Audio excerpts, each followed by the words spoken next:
I'm nervous again. Oh, pretty crazy. You good, Jordan? Hey, guess what? Grandpa Jordy's birthday today. 51. Smells like shit, 50 fucking one. Jordan, you were only 30 when you wrote this next song. That is nuts. Yeah.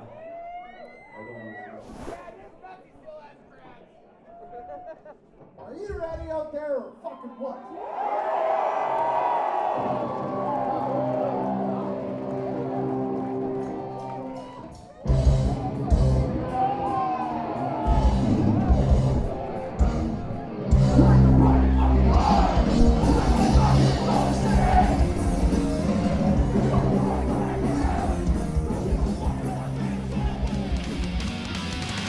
Back to the motor league with me. Before I'm forced to face the wrath of a well-defined public who live vicariously through. Tortured out his college drugs for punching macho pablum. Back to the motor league I go. Once thought I drew a lucky hand and You are listening to Unscripted Moments, a podcast about propaganda. This episode is another deluxe compilation episode about the song Back to the Motor League. To me, this is one of the top 5 most well-known songs the band has ever done, and I felt it was time to put together this cumulative deluxe episode on this song because there is some great stuff in here. Part 1 of this episode is the original episode 9. Keith and I first covered this song on the July 29th, 2020 episode, where we had a fantastic conversation with novelist and Mountain Goats vocalist and guitarist John Darnielle. This was our first episode that felt kind of huge to me, and I remember John's manager said John would only call in on his home telephone. So we set up a Skype account with a phone number, and we both sat there waiting for John to call in, and when he did, it was such a hilarious conversation, and it was conducted at such a frantic pace that it was basically over almost immediately after it began. It felt like it went by in the blink of an eye. The thing that stands out is when John basically had me recite the song's entire lyrics aloud so he could just vibe with it. Moving on to part 2 of this episode, the next conversation I had with this song was more than 2 years later on my episode with Adam Russell from Story of the Year. As I said on the Without Love Deluxe episode, Adam and I chatted in his basement in St. Louis, and it was one of my all-time favorite interviews because I love in-person interviews, and Story of the Year is such an important band to my hometown.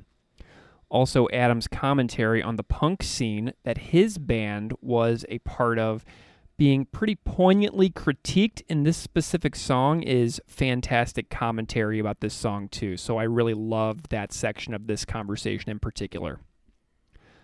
Part 3 of this episode is a conversation from January 13th, 2023 with Chris Navarette from the band Fine Dining on his Broke Singer Chris YouTube channel. He performed the cover as like a video of like a metal band audition video, and members of the band's 10-Foot Pole, Double Negative, Fine Dining, Boss Fight, and Dearly Divided appear in the cover. So part 3 contains some live clips from Propaganda, Chris and company's cover, and then my chat with Chris himself. Part 4 is my conversation with the Hard Times writer John Danek, who ranked the Propaganda catalog on the Hard Times before making a cover of a speculative fiction and then coming on the podcast to discuss his 4 favorite songs. So this segment with Danek is great, and if you like his conversation, go listen to the full episode from May 2nd, 2023. The last part of this episode is part 5 with Raylee Perkins from the Queer Ed podcast. Raylee appeared on the podcast on May 16th, 2023, and if you listen to the recent Nation States Deluxe episode, you heard from Raylee recently. So thank you to all these fantastic guests that have made our Back to the Motor League episodes very special. I am delighted to bring you this Back to the Motor League Deluxe edition. Please enjoy, and thank you so much for listening. I like to party fucking hard. I like to rock and roll the same. Don't give a fuck if I run out. Don't give a fuck if I fade away.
bloody fucking hell. I like my rock and roll the same. Don't give a fuck if I burn out. Don't give a fuck if I fade away.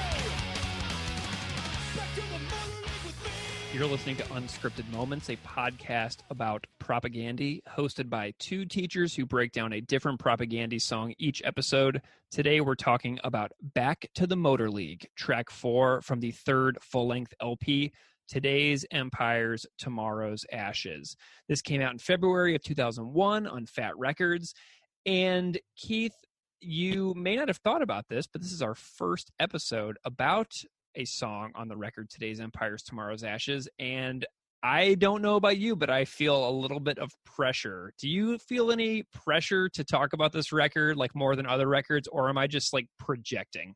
No, for sure, because when I scroll through social media, this is the album that people have on display, that they have a picture of, they're making reference to. So this seems like definitely a fan favorite. And we're starting with one of, if not the biggest songs from the release. So definitely a lot of pressure. Yeah, this is like the record that entirely changed everything for me as far as being a fan of this band. I had the other records before this, but then songs started showing up on like Napster file sharing sites in like late 2000, I think. I think the first song I actually heard was Bullshit Politicians. And then I heard Back to the Motor League. And then I think I also heard, what else did I hear? There was another one that I heard off this record as well and then I just started trying to find these songs from this new record on Napster. And they were coming through and I was like, how is this even the same band? And I know that I wasn't alone in thinking like that about these songs. You know what I mean? Yeah, right. And a lot of the conversations I've tried to have with people on social media so far is reminding and clarifying that this is the first record I heard. So my idea of the band kind of starts here. It doesn't begin with How to Clean Everything or with Less Talk, which are immensely important albums to countless people, but they just weren't as important to me because that's not what I heard first. Yeah. And, I definitely feel a huge sense of affinity for this record more than those first two records as well, because this is when I sort of started trying to be an intelligent person who tried to care about the world, who tried to understand difficult and complex ideas. So I sincerely connect this record to a phase of my life where I decided I'm going to actually try and read long books. Do you know what I mean? Like I was a complete dummy, and this was something that really helped me break out of, just my high school ordinary banal life where I would work at Party City and fill party balloons or like go to swim practice or like water polo or like go to my friend's house on the weekend. So I associate this record with like sort of an intellectual breakthrough for myself. And so this is one of the major reasons why I gravitate to this one a little bit more, because my brain was sort of ready for this. And all these like ideas that are hard and complex are all over the first two records as well. But like my brain wasn't ready for it. My brain at that time was ready for like fast skate punk and, mosh pits at Creepy Crawl or Mississippi Nights or High Point or something like that in St. Louis. It wasn't ready for like the content. Oh, for sure. Because I was a sophomore in college when I heard this. So my bubble was being burst. I had moved away from home. I was in a different community around a lot of different people that I hadn't met before, experiencing and learning new ideas and theories that challenged what I had been taught in school or brought up to believe. So this kind of sneaking into my lineup at that time definitely also matches like a pivotal point in my life when I started, volunteering more, reading, not just because of school, because of personal interest and personal betterment. For sure. Yeah, that makes sense. Can you tell us a little bit about Todd Kowalski and his entrance into the band in 1997? This is their first record with Todd. Tell us about Todd. What'd you find out? Todd is on bass here, and he really brings out a new era in the band. I mean, I can't imagine what it would have been like to have How to Clean Everything and Less Talk playing in home or in my car for years, and then to hear this new iteration of the band. I didn't have that jarring pivot away or that severing of sound and style. Everyone listening will know this most likely, but Todd was the singer and guitarist of I Spy, a hardcore punk band from Regina, which was originally called Clump. What a great name. They did a split CD 10-inch with Propagandy, and I Spy played together until the summer of 1996 when they decided to call it quits. I'm really glad that you pronounced Regina correctly. You know, growing up in the United States, it is not a completely obvious pronunciation. So well done to you. And I know that the Canadian listeners out there will appreciate that as well. I only know that because I listened to a podcast interview with Todd before. Awesome. Well, I lived in Saskatchewan for 2 years. And so, Regina is a place that is very well known to me.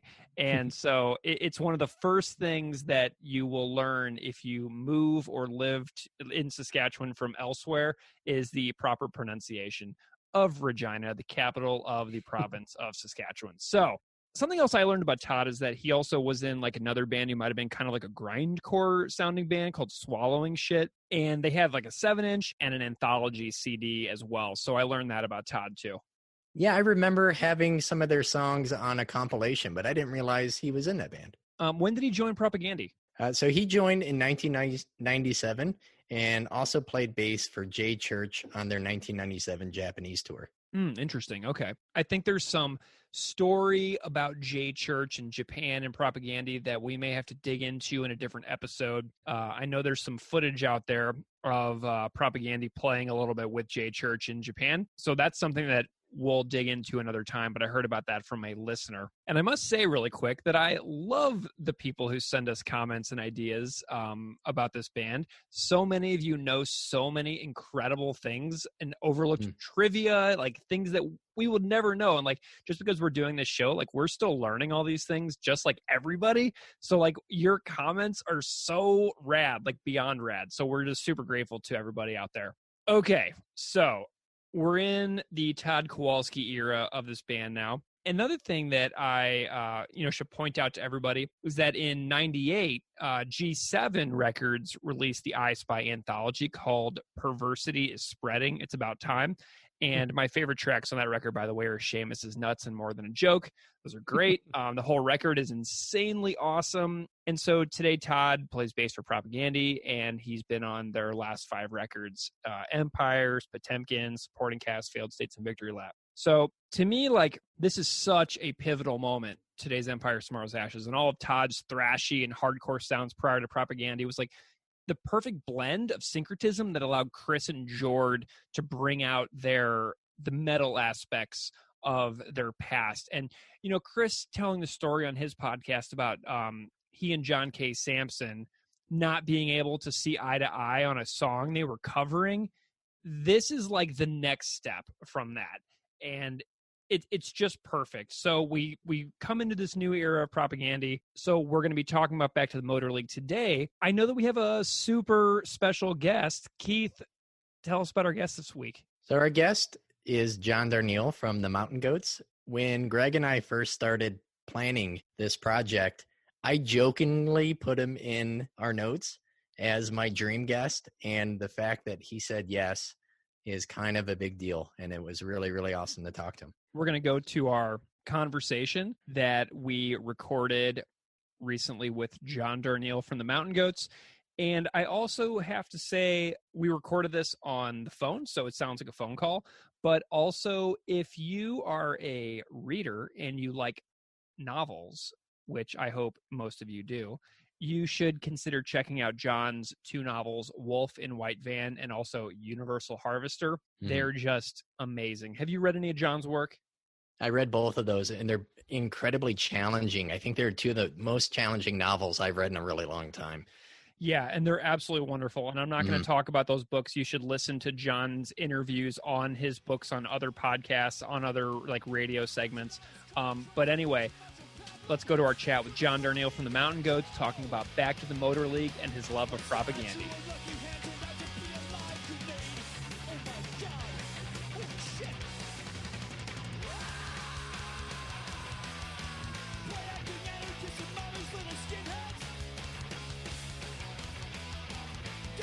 Single fence and wieners stuck a straight edge. Fuck off!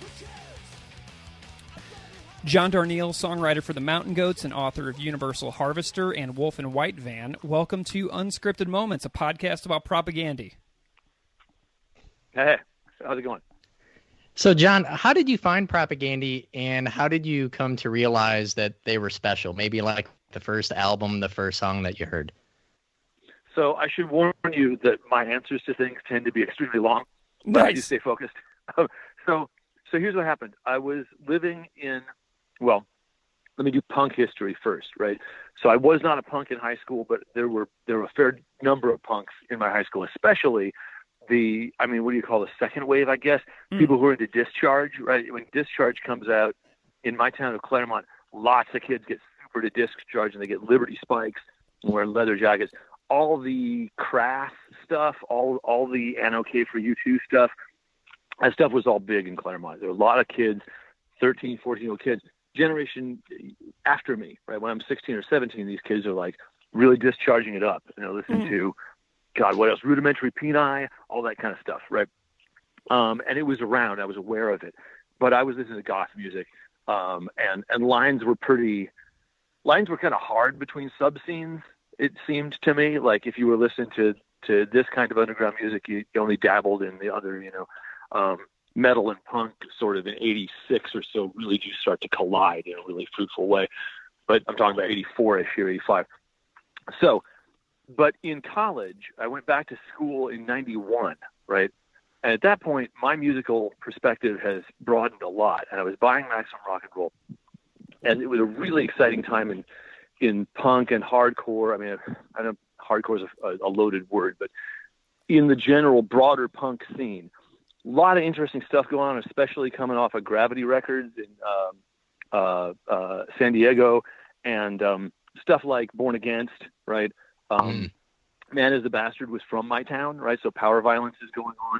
And I started really engaging this stuff, right? I would go to Man is the Bastard shows. Born Against, I totally idolized. I thought they were amazing. So that's the scene set for when I moved to the Midwest in 95, right? By 96, I'm in Iowa, and my girlfriend, who's now my wife, had a show on KDIC, which is Grinnell Radio, right, in Grinnell, Iowa. Awesome. And around her second or third year there, they were having prospective students are touring the campus and are coming through the radio station to see, and it's one of the things that a prospective student might see and might pick the college if they have a cool radio station, right? So a kid named Ben, who we're still friends with, like 25 years later, and who actually now lives in Durham, which is crazy, right? But a kid named Ben Coakley was touring, and I asked, and I was with her, and I said, "What are you listening to?" So I may listen to punk. I said, "Like who?" And he says, "Propaganda." I had never heard them before, right? I was sort of at this point checked out. The Mountain Goats are kind of going on, and I'm way more attuned to indie rock, and I'm getting more into metal at this point. But he said Propaganda so instantly, right? He said, "Oh, this is Propaganda." I said, "Oh, really? Oh, cool. I hadn't even thought of them." And I fished Les Talk from the bins to put it on. He already knew the word. And so it would have been that first song, Apparently I'm a PC Fascist, right? Yeah. Just popped. And I was a fairly recent vegetarian at that time. So Nice. I was like, okay, I think I'm ready for this. Right? And Yeah. we got super into it. I started ordering stuff from MRR. I got the, what label was it that put out the double 7-inch that was on like brown wax? Oh, Recess. Recess, yeah, I ordered that. I actually ordered a VHS of them live in Missouri. And it was great because, like I say, I'm from Claremont. I'd seen Man is the Bastard a lot. Man is the Bastard, along with Propaganda, were sort of part of the vanguard of bands whose banter between the songs were longer than the songs themselves. And yeah, so that was when we got into it. Of course, Let's Talk, I mean, that was just we went and got How to Clean Everything other stuff, but Let's Talk, for me, was just a giant moment in time. It was like, so we listened to it all the time. The hooks were so great. And it was right, we were right squarely in its political zone, just on the same page, Nice. What year was that again? That would have been, I want to say, 96 or 97. I'm not sure when the record comes out, but it would have been, I moved to Grinnell in 96, and I'm there until I think just 97, I forget, but it's hard to keep a beat on the years as they pass. Yeah. Well, and so like whenever I reached out to you about doing this show, you didn't select a song from Less Talk More Rock. Whenever I said, "Hey John, what's a song from Propaganda that jumps out to you so much that you would want to talk about in detail?" You mentioned Back to the Motor League, which comes out in 2001, so a few years after you found the band. Why'd you pick Back to the Motor League? What is it about that song and Today's Empires, Tomorrow's Ashes that jumps out? So how many records did they release between Less Talk and Back to the Motor Leagues? 0. Not a fucking one, right? Yeah. It's like, and if you were into Less Talk in the mid late 90s, you were sitting there going, why is every shitty band releasing a record every 9 months, right? And touring, and I have to hear about them all fucking day. And this band who is really good puts out one record, and it's a fucking titan of a record. And they're kids when they make it, so you know it's good, right? It's like, you got to have more in the chamber. You guys in your early 20s, right? And then crickets, like nothing. And it was like very, I mean, well, okay, well, I don't know what's going on with them. There was no way of really knowing. I mean, obviously there is. You could write to them, and they would probably tell you, but wasn't really doing a whole lot of that at that time. So, but then the internet is gradually, I mean, it already had existed, but we're just out ahead of high speed kilobit transfers are getting faster. And I forget whether it was, I think maybe we were on the G7 mailing list. I'm trying to think of how we get a hold of the track. But the thing is, they released that as an MP3. It preceded the album, right? And for us, for my wife and I, who was at this point working at Iowa State University, doing lab work in science, it was very exciting. It's like, there's a new Propaganda song. For me, it was especially exciting because it sounded pretty metallic. It was like I was getting more and more into heavy metal, and really at this point, they're starting to show their metal chops, right? The speed metal vibe is really coming through. And I mean, we just loved it so much, and it was so exciting. That was the first breath from Propaganda in 7 years? Mm-hmm. Yeah, it was a long one. So, did that song just grab you right away by the throat? Oh my God, it was so good. It was like, I mean, it's I think it'd be hard to imagine, just because the world is so much busier and there's so much more music available to you at all times, what it was like to wait for just the right thing from a band you like, right? It's like now, if a band goes away for a long time, I can fill my plate with other stuff in the waiting, and I'll be stoked when they come back. But at that time, it was like, there's plenty of good music, never any shortage of good music, but it was an event. It was really quite exciting, and it still felt very personal. It was like, we'd never seen them live. We started to hope that they would tour. I don't think they did. I think they were in their not coming to North America phase, or not coming to the U.S. at that point. Got to sort of thing to slap you for. They're in North America, but they weren't coming to the U.S. But yeah, it was like it was huge. The lyric was really good and clever and compressed in that Chris Hanna style. He's really good at compact phrases. His phrasing is sort of under-discussed, I think, just how good it is. He doesn't do the thing that 90% of lyric writers do, where you force a syllable to bear a stress that doesn't belong to it. The example I always use is, pronounce this word for me, W-I-N-T-E-R. Winter? That's right, and never winter, right? Ever, right? This is not how you say it. Winter is not a word at all, right? But lazy lyric writers, if they need to say winter and the rhythm falls wrong, they'll just say, this winter I went, and it sounds terrible, always sounds bad, right? And a good writer just doesn't do that, just gets around it, finds different ways. Chris Hanna is really good. It's really, really quite. His stuff spews out of him like it was something he was saying spontaneously, which for me is what poetry is. Is like, it should sound like you were just going to say that anyway, right? Except that it comes out as a fully formed expression. And he's really good at that. It was just such an exciting song. I mean, it's like, to this day, I'm not entirely sure what its subject matter is. It also feels like, it's about punk, right? But it sounds like it's got a lot of pent up expression, like they've been waiting a long time to get it coming, and so it just sort of lands. So, John, thinking about like the rest of the music in the song, you said it being a little bit more metallic, really grabbing you. Is there anything else like musically that the song kind of that you find to be pretty special?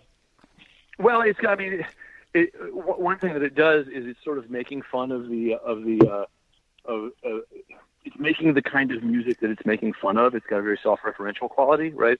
So it's talking about, if I remember correctly, I should have done some research, but it's been a busy time. I haven't picked it up in a minute. Remember, it concerns the punk scene, right?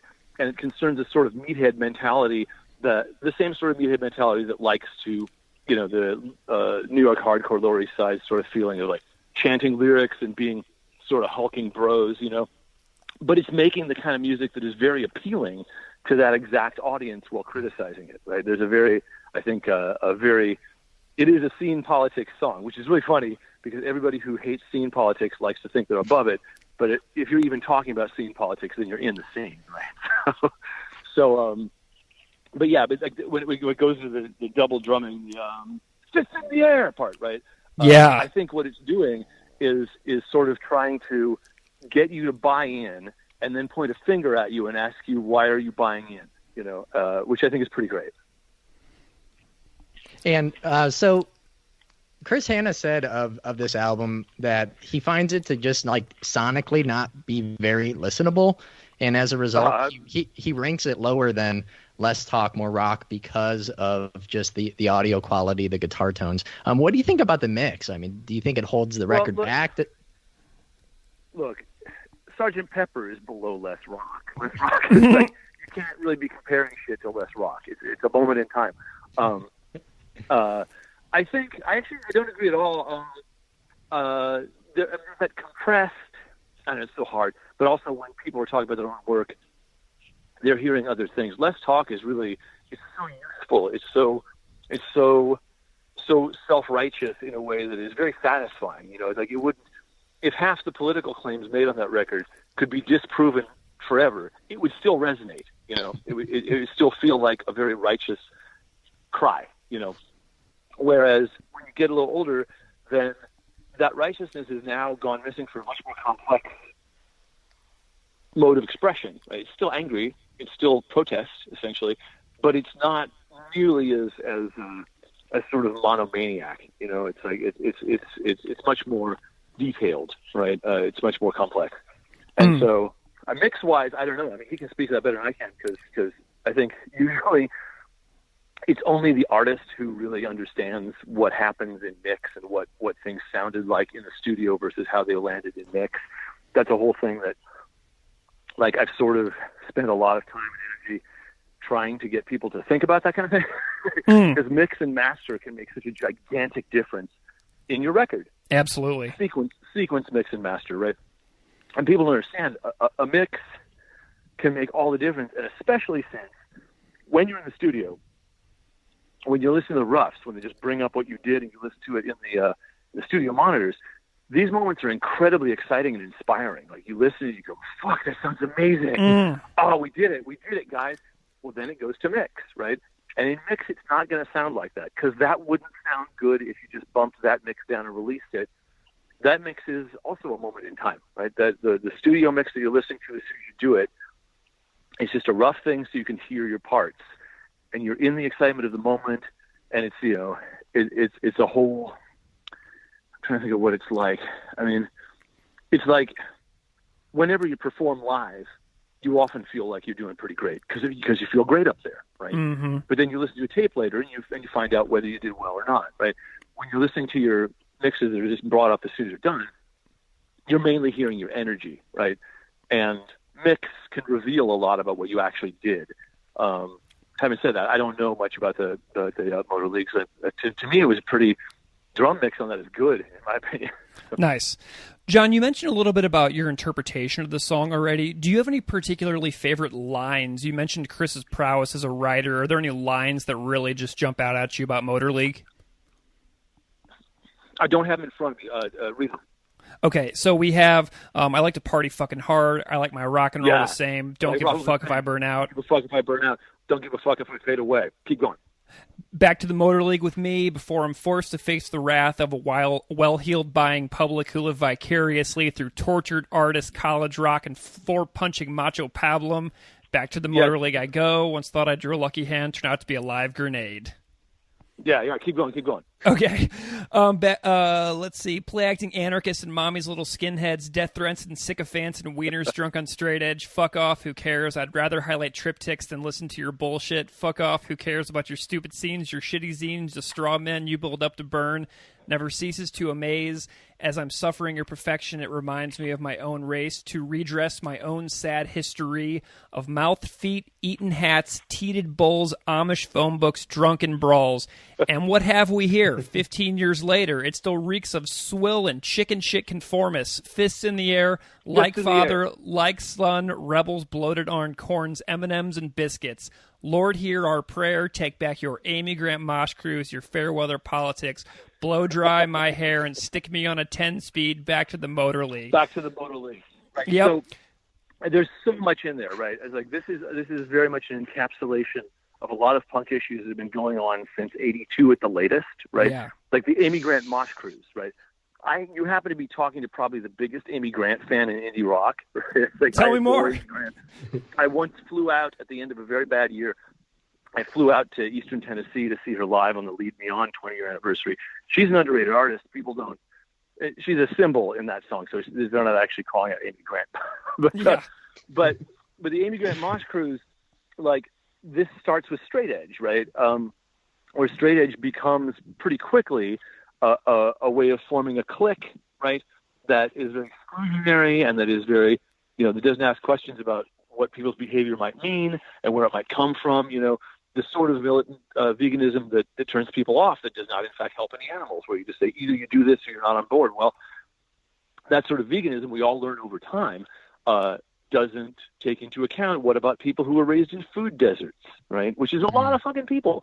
Mm-hmm. What about people, who grew up so poor that always dreamed of having enough to buy the food that was sold to them by consumer culture as good their whole lives? There's so many things that go into eating. So you don't just tell people exactly how to live.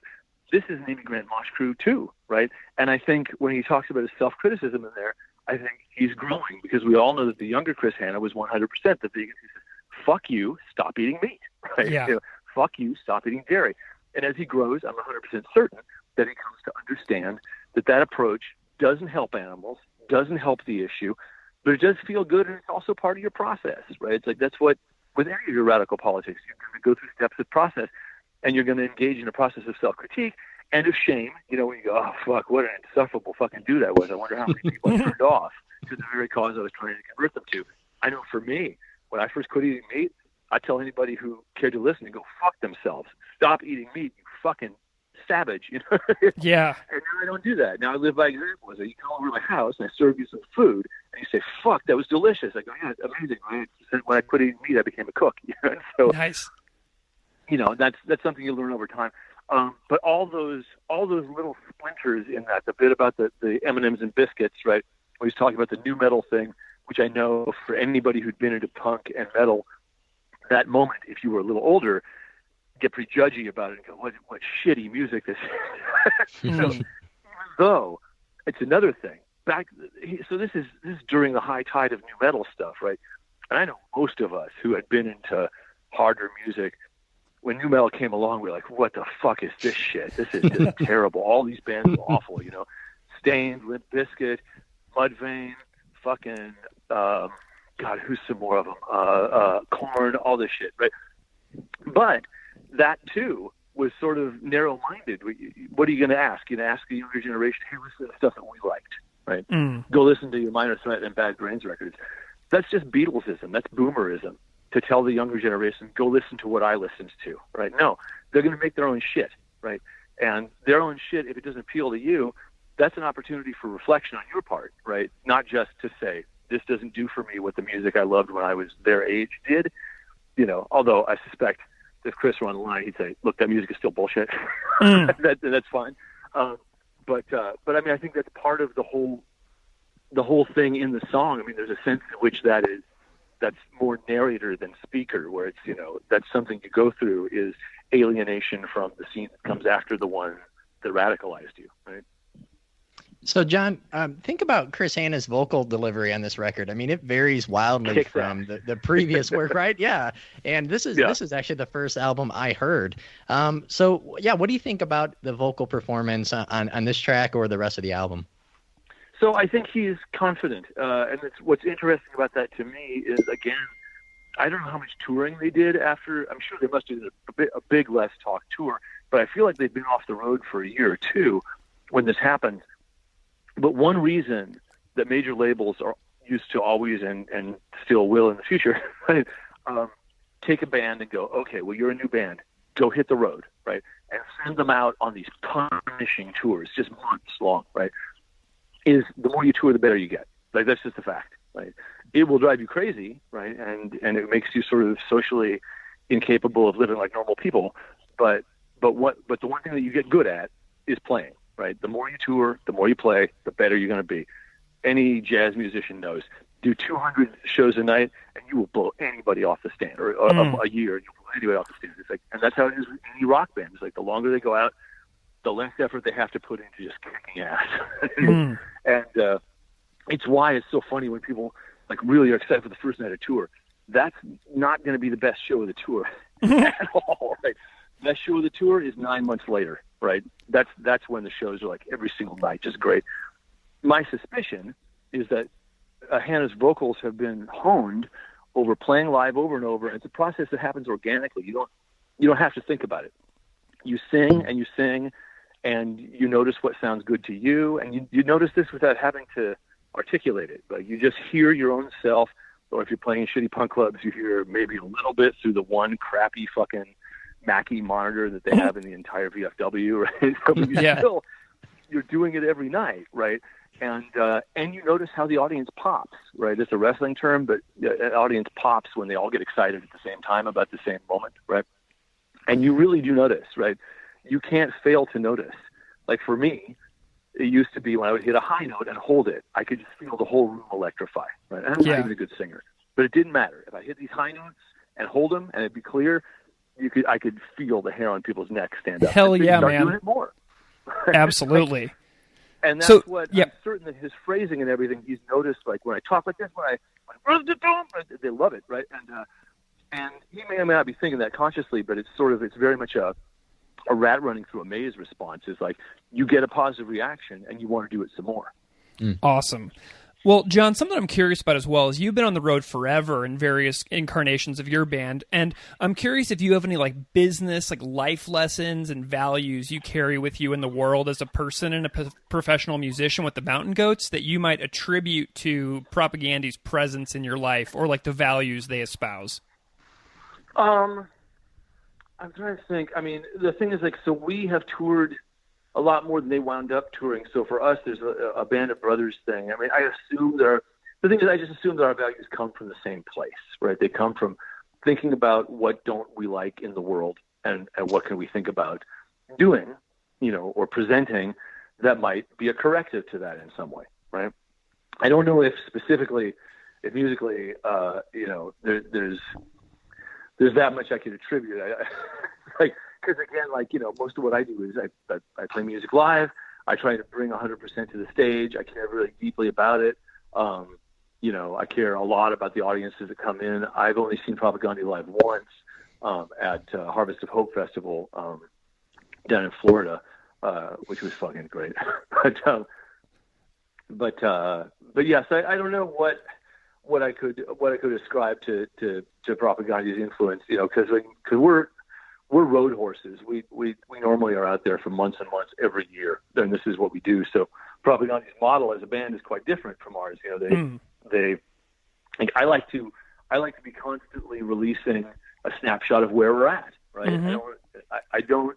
I'm not a perfectionist. I mean, I hope what I'm presenting is always as good as it can be, and I work very hard to make it that. But I also want to be putting the work out there because it might help somebody. It might be what somebody needs. I know enough people have expressed gratitude for it that anything I do, maybe we'll find somebody who needed it at that time. So I want to make as much as I can reasonably.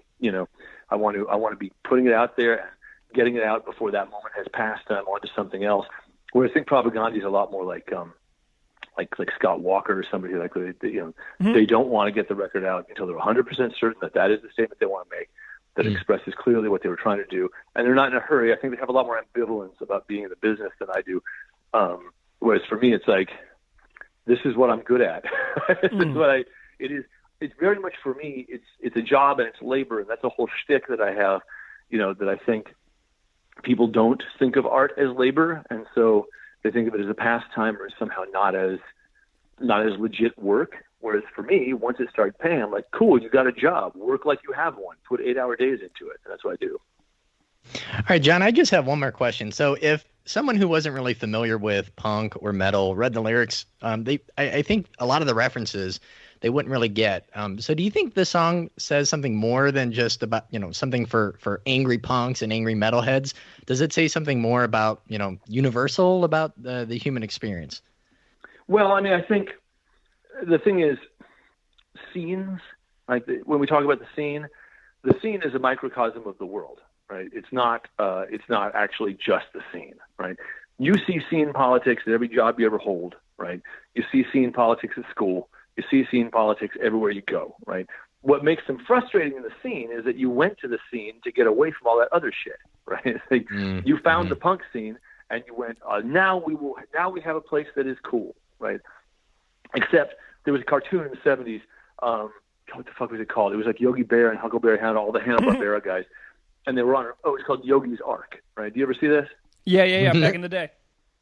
So Yogi's Ark, the whole theme of it was that they were looking for the perfect place, right? They're leaving Earth because it's too polluted, right? And so every new planet they go to, they think it's perfect, and then it turns out it has a problem. And the lesson of the cartoon is like, wherever you go, you will find that it seems perfect at first, and then later it's not. And that's because people are everywhere, right? It's like, and that's the slow lesson. But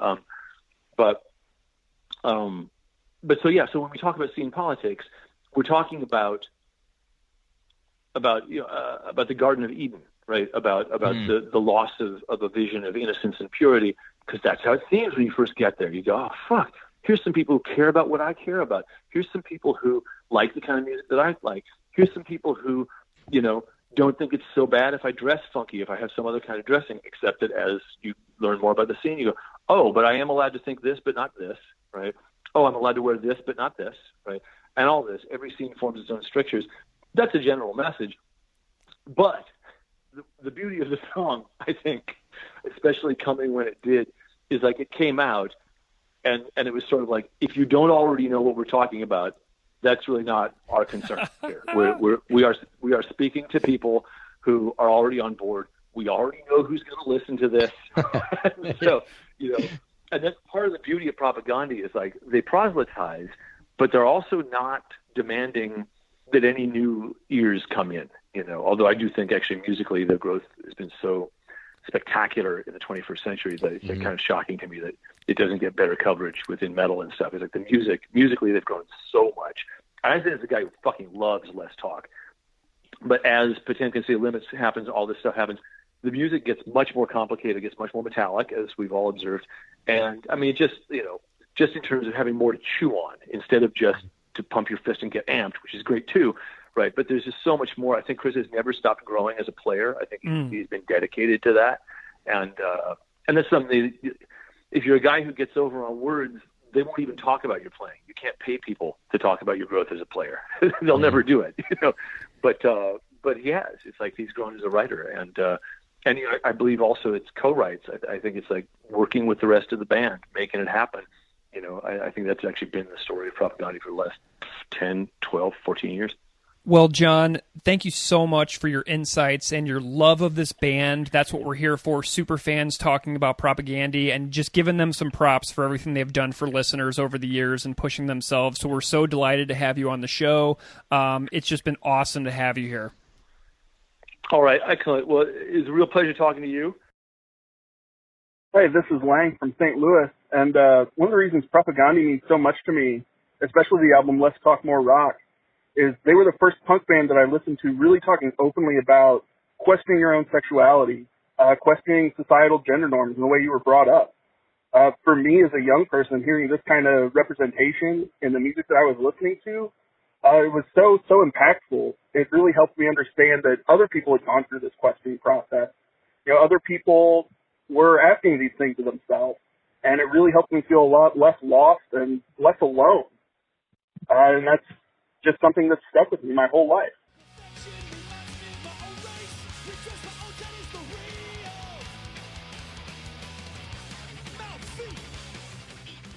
Hey guys, calling you all the way down out of the border from Mexico. Pretty much want to say propaganda has been, I don't know, with me like for 20-something years, 20-some years. And still, I mean, I don't know what to say, but I just saw it last year.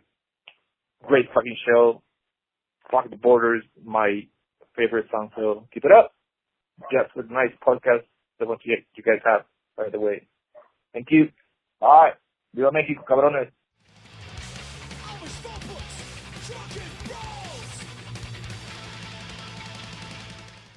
So, Greg, Yes. what was memorable about John's comments, interpretation, or thoughts on the band and the song Back to the Motor League? It was amazing having John on the show. Just to have that chat with him. He packed in so much into 30 minutes. I loved his entire chronology of the punk scene in Southern California and how he was like sort of like on the peripheral of that scene, which really makes sense to me for why he loves this song Back to the Motor League so much, because this is a punk song sort of ripping on the punk scene, and John was like an outsider in Southern California watching the punk scene from the edges.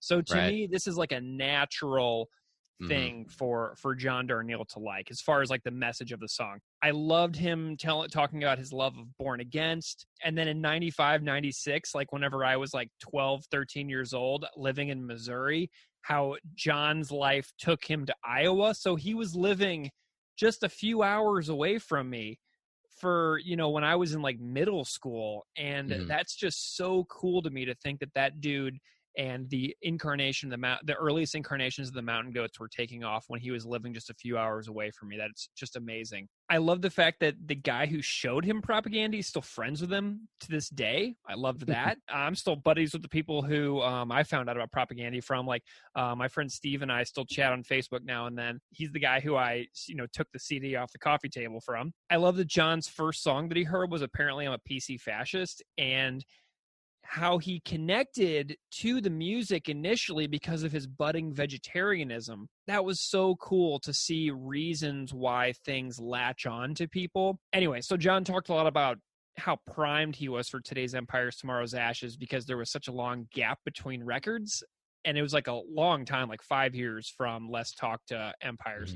And I love his visceral enthusiasm for this song. Something else that jumps out to me is like, you can tell by the way that John talks that he is so interested in words in general, writing, the way that phrases are put together. He kept talking about how Chris strings phrases together. And you can tell that John is like a skilled wordsmith because he just like effortlessly talks about like the discussion of how Chris doesn't force syllables to bear stress and things like that. And that got me thinking about like exercises I've done in like my own classroom that like, lyricists might want to do. So like in high school, for example, an easy example is iambic pentameter. Like I'd have students do accented and unaccented discussions around iambic pentameter, which is like an easy example of the ways that, words are emphasized. So like a beat equals one syllable. So da in da-dum, just like your heartbeat. And then there's also feet in phrasing. So there's like a foot is a combination of two beats, like one strong stress and like another one is weak. So da-dum or da-dum. And then like an iamb is a foot that has an unaccented syllable followed by an accented syllable. So you have da-dum, and then you add the pentameter, which is 5 iambic feet. So da-dum, da-dum, da-dum, da-dum, da-dum. So anyway, this is just this long rambling example, but this just got me thinking because of the way that John talks. And so, you can see the stressed, accented, and the unaccented pieces. And then that comes through in like spoken performances in like Shakespeare, like friends, Romans, countrymen, lend me your ears. I come to bury Caesar, not to praise him. The way free language arts lesson today. Oh, I'm so sorry. I'm so sorry. Like, so anyway, the way he says that just sounds like Chris Hanna was just going to say that anyway with his phrasing. is just so spot on, because Chris just makes it sound so simple. Like he's just like improvising all the things he's saying. It's so smooth and effortless, but it's not structured in the way that a lot of song lyrics are. So that was like so cool to hear John Darnielle, a writer whose work I immensely enjoy, his musical and his literary works, talking about why Chris Hannah inspires him as a lyricist. So that's just so awesome. Yeah, an observation that I would not have been able to make with my skills and my knowledge set.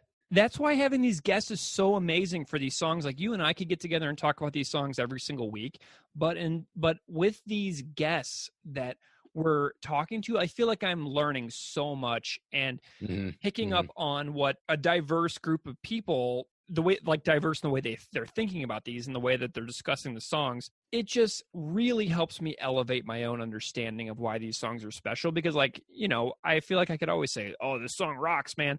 But then to hear John Darnielle talk about Chris Hannah's phrasing skills just really elevates the whole thing. The last thing that I want to say about our interview with John is I can't believe he made me read the whole entire song. I was laughing. I had to cover the microphone. I was laughing so hard at that. And Greg didn't want to keep it. And I texted him and said, no, that's such a genuine, pure, endearing moment where he's laughing and cheering and saying, yeah, keep going. Yeah, keep going. I lost my mind as that was happening. I was totally going to take it out. I was like, oh, and I was like, so it wasn't even a thing to me. I said to Keith in a text message, oh yeah, and we'll take that part out where I read the whole song. He's like, what? No way. So Keith revolted, and he made me leave in the idea of me leaving in the entire thing where I read the entire song. You're welcome, people. Yeah, hopefully you all like that, because I was like just totally willing to just snip that out because it wasn't even a big deal to me. John's like, oh yeah, read it. And then I started reading it, and he's like, oh yeah, keep going. And I was like, holy moly. So then I got to the end of the song just about, and then he goes into his discussion of Amy Grant Mosh Cruise and how much he loves Amy Grant. And I was losing my mind. Yeah. So we left that in because Keith made me. So anyway, Keith, what do you think about our chat with John? Because I know that was a super special moment for you. This is a band that I've only discovered within the last maybe 7 or 8 years, really, you know, and a really important band to a lot of people. And it's clear why. I think if you dissect the lyrics, if you listen to the emotion, the storytelling, the human experiences that are at the core of so many of their songs, there's something that you can connect with other people to say, oh yeah, this band's really amazing, and you know, share your favorite songs or whatever.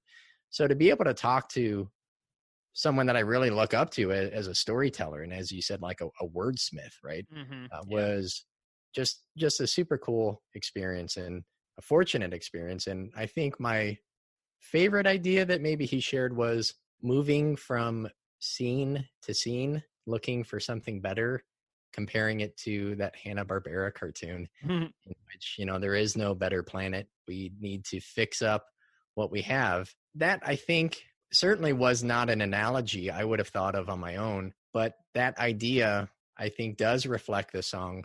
And it also reflects so many bigger problems, you know, with humans, with the environment, but with also how we treat one another, and trying to make what we have around us better, more inclusive, more empathetic and understanding. I just thought that was a really great description. Do you have any super standout, like, favorite Mountain Goats song? White Cedar. Yes. Tell me why. The piano, it's a super mellow, dialed back track.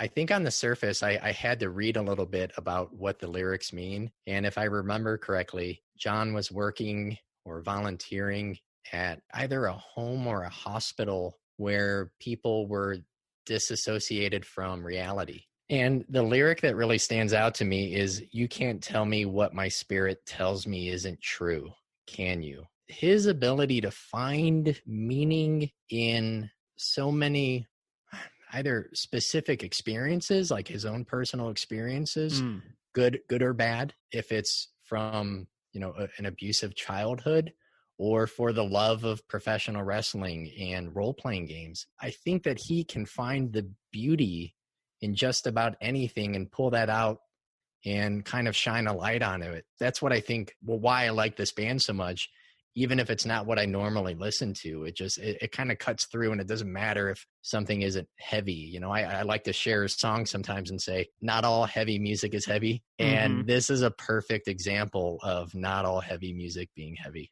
Yeah, man, my favorite Mountain Goat song is Hast Thou Considered the Tetrapod from Sunset Tree.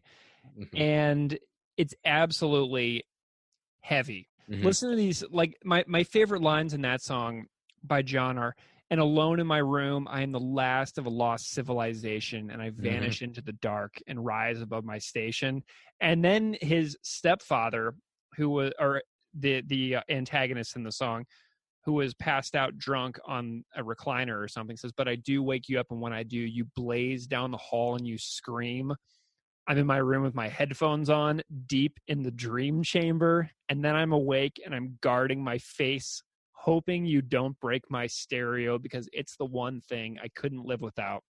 Oh, so to have the guy who wrote those lines in those two songs that we just talked about on our podcast, talking about what he likes about Chris Hanna as a lyricist, it's surreal. We're lucky. We're very lucky. Yeah. So I'm just thrilled to be able to have that conversation recorded like forever. So anyway, should we go in and chat a little bit about the lyrics of this song? Let's talk about it. What are some of your favorite things about this song that jump out lyrically? Or wait, should we talk about what a motor league is first? What is a motor league? I'm glad you asked, because I was doing some digging on the Motor League, and a very kind listener named Sam Thompson, who is the host of Witch Police Radio, a 500-plus episode podcast run out of Winnipeg, Manitoba, Canada, home of Propagandy, was super kind, and he sent to me some details on the Motor League, which is featured in this song. And so just for anybody who doesn't know, Witch Police Radio, great podcast. I've been listening to it the last couple of weeks as Sam and I have been in touch. An episode of the podcast that I'm enjoying right now, which is Propagandy adjacent, is with Ryan Nash, who plays in the band Agassi, who is now bandmates with The Beeve and Derek Hogue. And Derek used to work for G7 Records. Sam sent some notes in, and he told me about the Motor League, and this is what he said. Says the Manitoba Motor League, which began as an enthusiasts club created for the betterment of motoring conditions, was formally incorporated in 1918. The Manitoba Motor League lobbied various levels of government for the rights of motorists, for improvement and maintenance of roads, for unified signage on streets and highways, for vehicle inspections, and for driver and pedestrian safety training. The league published maps, offered roadside assistance programs, and certified repair facilities. Its publications included the Manitoba Motorist and Going Places. The league began in 1904 as the Winnipeg Automobile Club, and in 1993 changed its name to CAA Manitoba to mark its long affiliation with the Canadian Automobile Association and AAA from the U.S. So Sam went on to say that he worked there briefly when he was, just one of his jobs that he's had over the years. And he says that what he mostly did was answer emergency road service calls, which is difficult in a place like Manitoba, where it's in the wintertime frequently minus 40 outside. And, he would have to tell people that it's going to be like 6 hours sometimes before we can get to you. Yeah. In the middle of the winter to get a car boosted, which is, you'd imagine somebody might be waiting in minus 40 and they wouldn't take that information very well. But, he says that it's a kind of a transient workforce and that there's a lot of students who do it because the phone gig is easy, flexible, and well paid. So he says that based on the lyrics of the song, Chris probably worked for the Motor League's travel agency, which in Winnipeg these days is in a building right behind the one where the call center was. And they, highlight triptychs and they help people with like map navigation. So it's basically like the American version of AAA. So that is what I was able to find out on the Motor League. I always thought it was like a convenience store. That was my assumption. Yeah. So that's what I found out on Motor League. So Back to the Motor League is like, basically Chris leaving the punk rock world and going back and working at his, working at a day job where he's like helping people like print out maps for like long distance road trips and stuff like that. Yeah, there are so many references in musical and personal references in this song. I think some are obvious, some are really obscure, like I didn't pick up on that. And they're all coupled with this scathing sarcasm and wit. There's almost too much to talk about in this track. Right from the get-go, I like to party fucking hard. I like my rock and roll the same. Don't give a fuck if I burn out. Don't give a fuck if I fade away. Yeah. So I don't read that as literal. I don't see the band going for this go for broke rock and roll party attitude. They're not like this kind of cliche rock and roll experience. They want to create change and the opportunity to be better and to do better. But fading away into obscurity at a menial job would be maybe better than having to wade through like the scene politics, the fickle trends, macho posturing and extreme music, and pressure from both fans and record executives to fit a mold. And just a little pop culture extension off of that exact line, about fading out or fading away, burning out. It's a reference to one of Manitoba's. I don't know if he was born there, but I know that he's claimed in Manitoba. But Neil Young, the song "Hey Hey My," where he says "My hey hey, rock and roll's here to stay. It's better to burn out than fade away," which Kurt Cobain also cited in his suicide note. Oh, wow. I did not know either of those things. Yeah. So we have a little bit of a connection to other songs, another song by Neil Young, but also to a reference that Kurt Cobain wrote in his suicide note. And I think that line that comes like not long after the intro, once thought I drew a lucky hand. Oh, yeah. Turned out to be a live grenade. I think that's there are so many lyrics, but I think it's my favorite because one, it's incredibly visual, but it's such a creative metaphor as well. So I kind of see this as maybe getting signed to a record label and becoming a touring band around North America, also around the world. Sounds great to those unfamiliar with the music industry and music scenes. So much of counterculture, punk, metal, or whatever gets overshadowed by the identities and the labels that people take on, sort of forcing the rebels and the misfits and the outcasts into groups that all think the same. So I think oftentimes people, especially young people coming into a music scene, they're trying to find out who they are. They're trying to create an identity separate and unique from what's been passed on by family or shaped by their geography or their community. And the identity ends up being more important than maybe the music. And this song almost reads like a diss track. Someone who was into anarchist punk and progressive politics for a little while, and maybe Christian metalcore bands that are fighting people in the mosh pit, or straight edge bands. Everyone with an image that seems maybe to be a little bit more about groupthink than about the music or challenging the bigger things that this band perhaps believes need to be challenged. Yeah, I love that line too. Once thought I drew a lucky hand, turned out to be a live grenade. And to me, this is Chris saying that he felt lucky, like he was maybe lucky that he found punk, because on the surface, with bands like Dead Kennedys or SNFU or Bad Religion, it seems super smart. And like everybody would be there for the intellectual component of it, which Propaganda, Dead Kennedys, Bad Religion totally are. But then he discovered the inherent bro culture as well, which was probably around him the entire time when the band was forming, because they were a band for a long time before they got to How to Clean Everything, before they got to Less Talk More Rock. But then he discovers it, and instead of like ignoring it, it was like, oh God, this is really bad. I thought that I was in this with people who were like super curious, intelligent, thoughtful, kind, compassionate, equality oriented people, and they're just not. it seems to have taken Chris quite a long time to come to terms with the fact that a lot of the people that he was surrounded by just aren't moved by ideas and instead just want to pump their fists in the air and mosh. So I think that, I mean, obviously I can't speak for him, but it's like he was like almost like living in denial for the first 7-8 years of the band. And then Let's Talk More Rock. Then he started calling all those people out. Then now I feel like it's elevated that even more so. Do you know what I mean?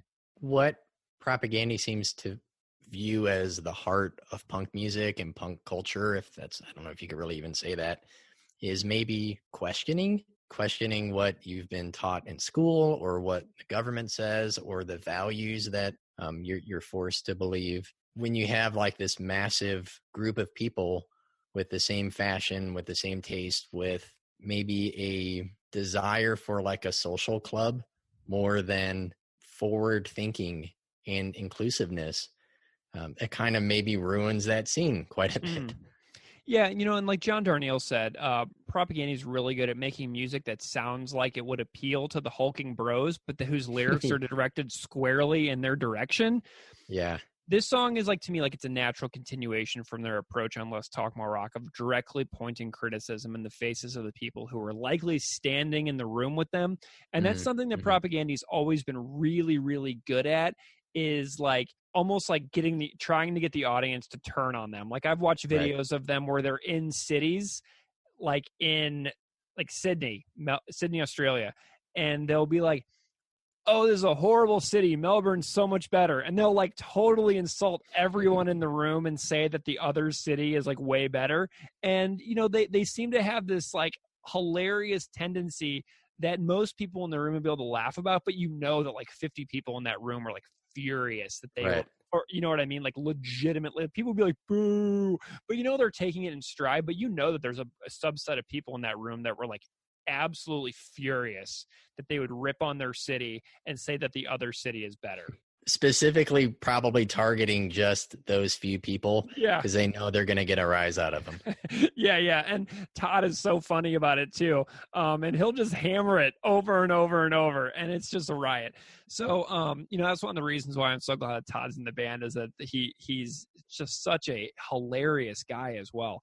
There's a bunch of other lyrical references in here as well. So this song also refers to some Dead Kennedys songs, Triumph of the Swill and Chicken Conformist, as well as the year that the album Bedtime for Democracy came out. So Back to the Motor League lyrics say 15 years later, so reeks of swill and Chicken Conformists. And Dead Kennedys songs and Propaganda track concern the co-opting of punk ideology by the corporate record industry. So 1986 plus 15 equals 2001, the year of the release of Today's Empires, Tomorrow's Ashes. So that's kind of cool as well to see those references to other tunes, because then you go back and you listen to those and you're like, hey, I found some you go back and you reappreciate things that are old, or a lot of people hear Dead Kennedys for the first time now today. Yeah, and I think Chicken Shit Conformist is basically lyrically this same song, but removed of all of those obscure references, just an essay that talks about how punk's not dead, it just deserves to die, and explain how this movement or this culture has been co-opted by people who care more, about money, and they care more about fashion, and they care more about stage diving and having a good time versus actually like challenging positions of power. John Darnielle also mentioned something else. So the line "fist in the air" cracks me up. To me, that is a funny line. So like, people who talk about like scene politics are obviously in the scene. So the notion of a singer asking people to throw their fists in the air cracks me up, because I know why bands do that. Like, they want to energize us. They want to know the crowd is quote unquote with them. Are you with us, Pittsburgh? You know what I mean?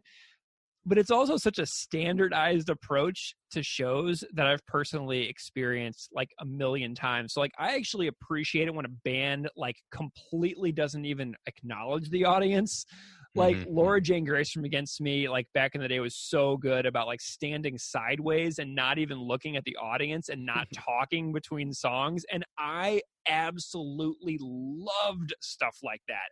I was like, yeah, you we're not even here. We don't matter at all. Just like I thrived on it, because so many bands would be like, come on, circle pit, or fists in the air. And to me, when a band ignores the audience, that is just so perfect. So like Propaganda used to have an old Twitter bio that springs to mind now, where they said they were the North Korea of punk. Right. And that resonated with me so much because they've done everything they could to satirize the punk scene over the years. And that's like a huge reason why I love them so much. They've never asked me to do something like throw my fists in the air. They've only ever asked me to try to be a smarter person. And like, that is just so awesome to me to realize that they've never asked me to do something cheesy. They've only ever asked me to, I have my reaction to their music. They don't need to ask me to do anything. They just let me have it, which I love. Yeah, the fist in the air also is very sarcastic. Like, fist in the air, we're all sheep. It's all just kind of paint by numbers. Whenever the breakdown part or the stage dive part happens, we know what to do because we're a crowd and we're just here for that. But in a way, sort of meta, I think, since it matches what they're making fun of. And another line, the straw men you build up to burn. Oh yeah. So many punk and metal and hardcore bands, right? They have these lyrics that are focused on virtue, about being different, about being better than what's maybe celebrated in popular culture. But of course, people are fallible and people make mistakes and people are flawed. So I interpret that line as like, don't put your stock in the band, singing these words or screaming these ideas. Sometimes they're self-righteous and they're self-congratulatory. Put your energy instead in ideas and principles and do your best to actually create positive change. Yeah. And I was thinking about how much garbage Propaganda had to endure, most likely, from crowds over the years in the first couple of records, and probably through Empires as well. I was thinking about all the ways that they would talk to the audience between songs, how the lectures are, notoriously longer than the music that was performed. And, a listener in Australia named Adam Newman wrote to us recently after listening to some episodes, and he told me about Chris getting heckled relentlessly between every single song when he saw them in 1997, and how Adam remembers people in the audience talking about the band outside, are they a gay band? And what's with all the religion hate and stuff like that? People were talking about the band in super negative ways, out on the sidewalk during smoke breaks and stuff like that.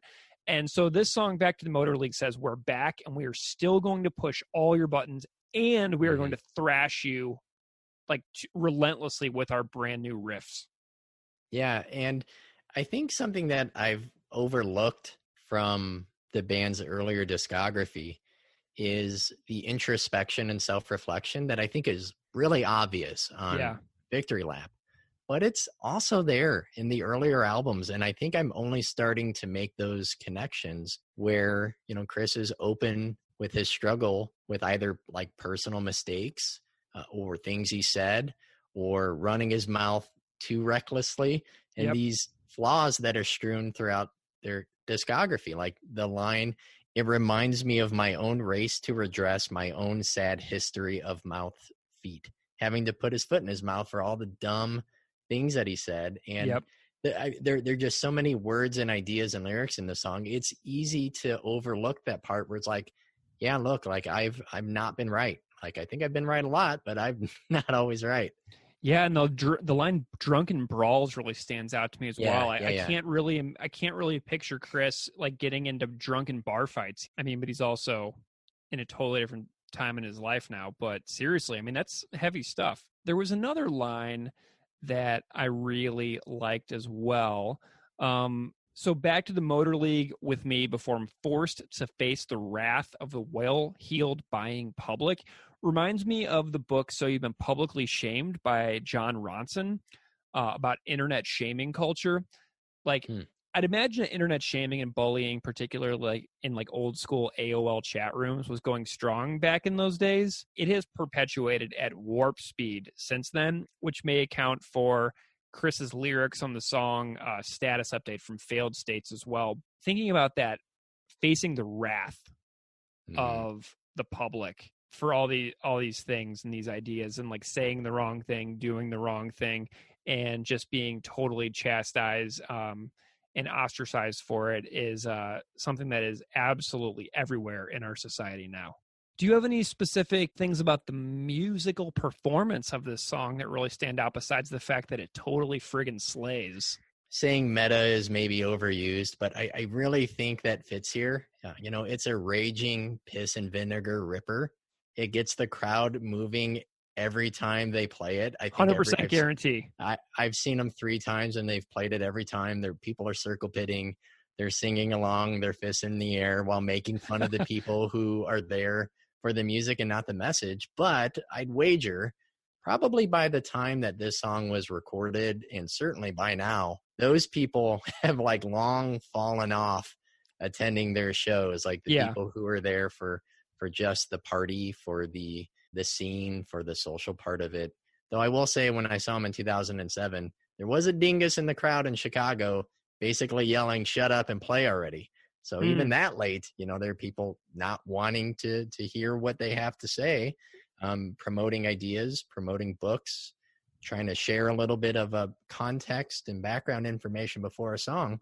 So, pretty recently, people are, and I'm sure it still happens now, but the last 2 shows, I can't think of anything like that. Man, and it's so boring when people yell that. Yeah. It's so boring. They turn on each other, the crowd. And I very clearly remember someone turning and telling the guy to shut up. Yeah. Which I wasn't going to do. It's good to see, other people kind of stepping up when that happens. Yeah. That reminds me of like when I saw David Cross here in Buffalo about a year and a half ago. He was doing this bit where he ends his recent sets, which I think you can see on Netflix now, but like he has this bit where like Ron Perlman fights Donald Trump. And so I saw David Cross do that live. And this guy in the back row was like, "You just took a dump on the president, man. That is so horrible." And David Cross basically turns to him and says, "Have you seriously never heard a word I've said beyond playing Tobias on Arrested Development?" Right. Like, yeah. Anything at all, ever. Like, so now at this point, like if you show up to Propaganda songs and you're like, "Shut up and play," like you just sound like the most boring person on earth to me. I mean, that's just my impression of it. Are you aware of what John Hinckley was actually arrested for? As if like they're not familiar.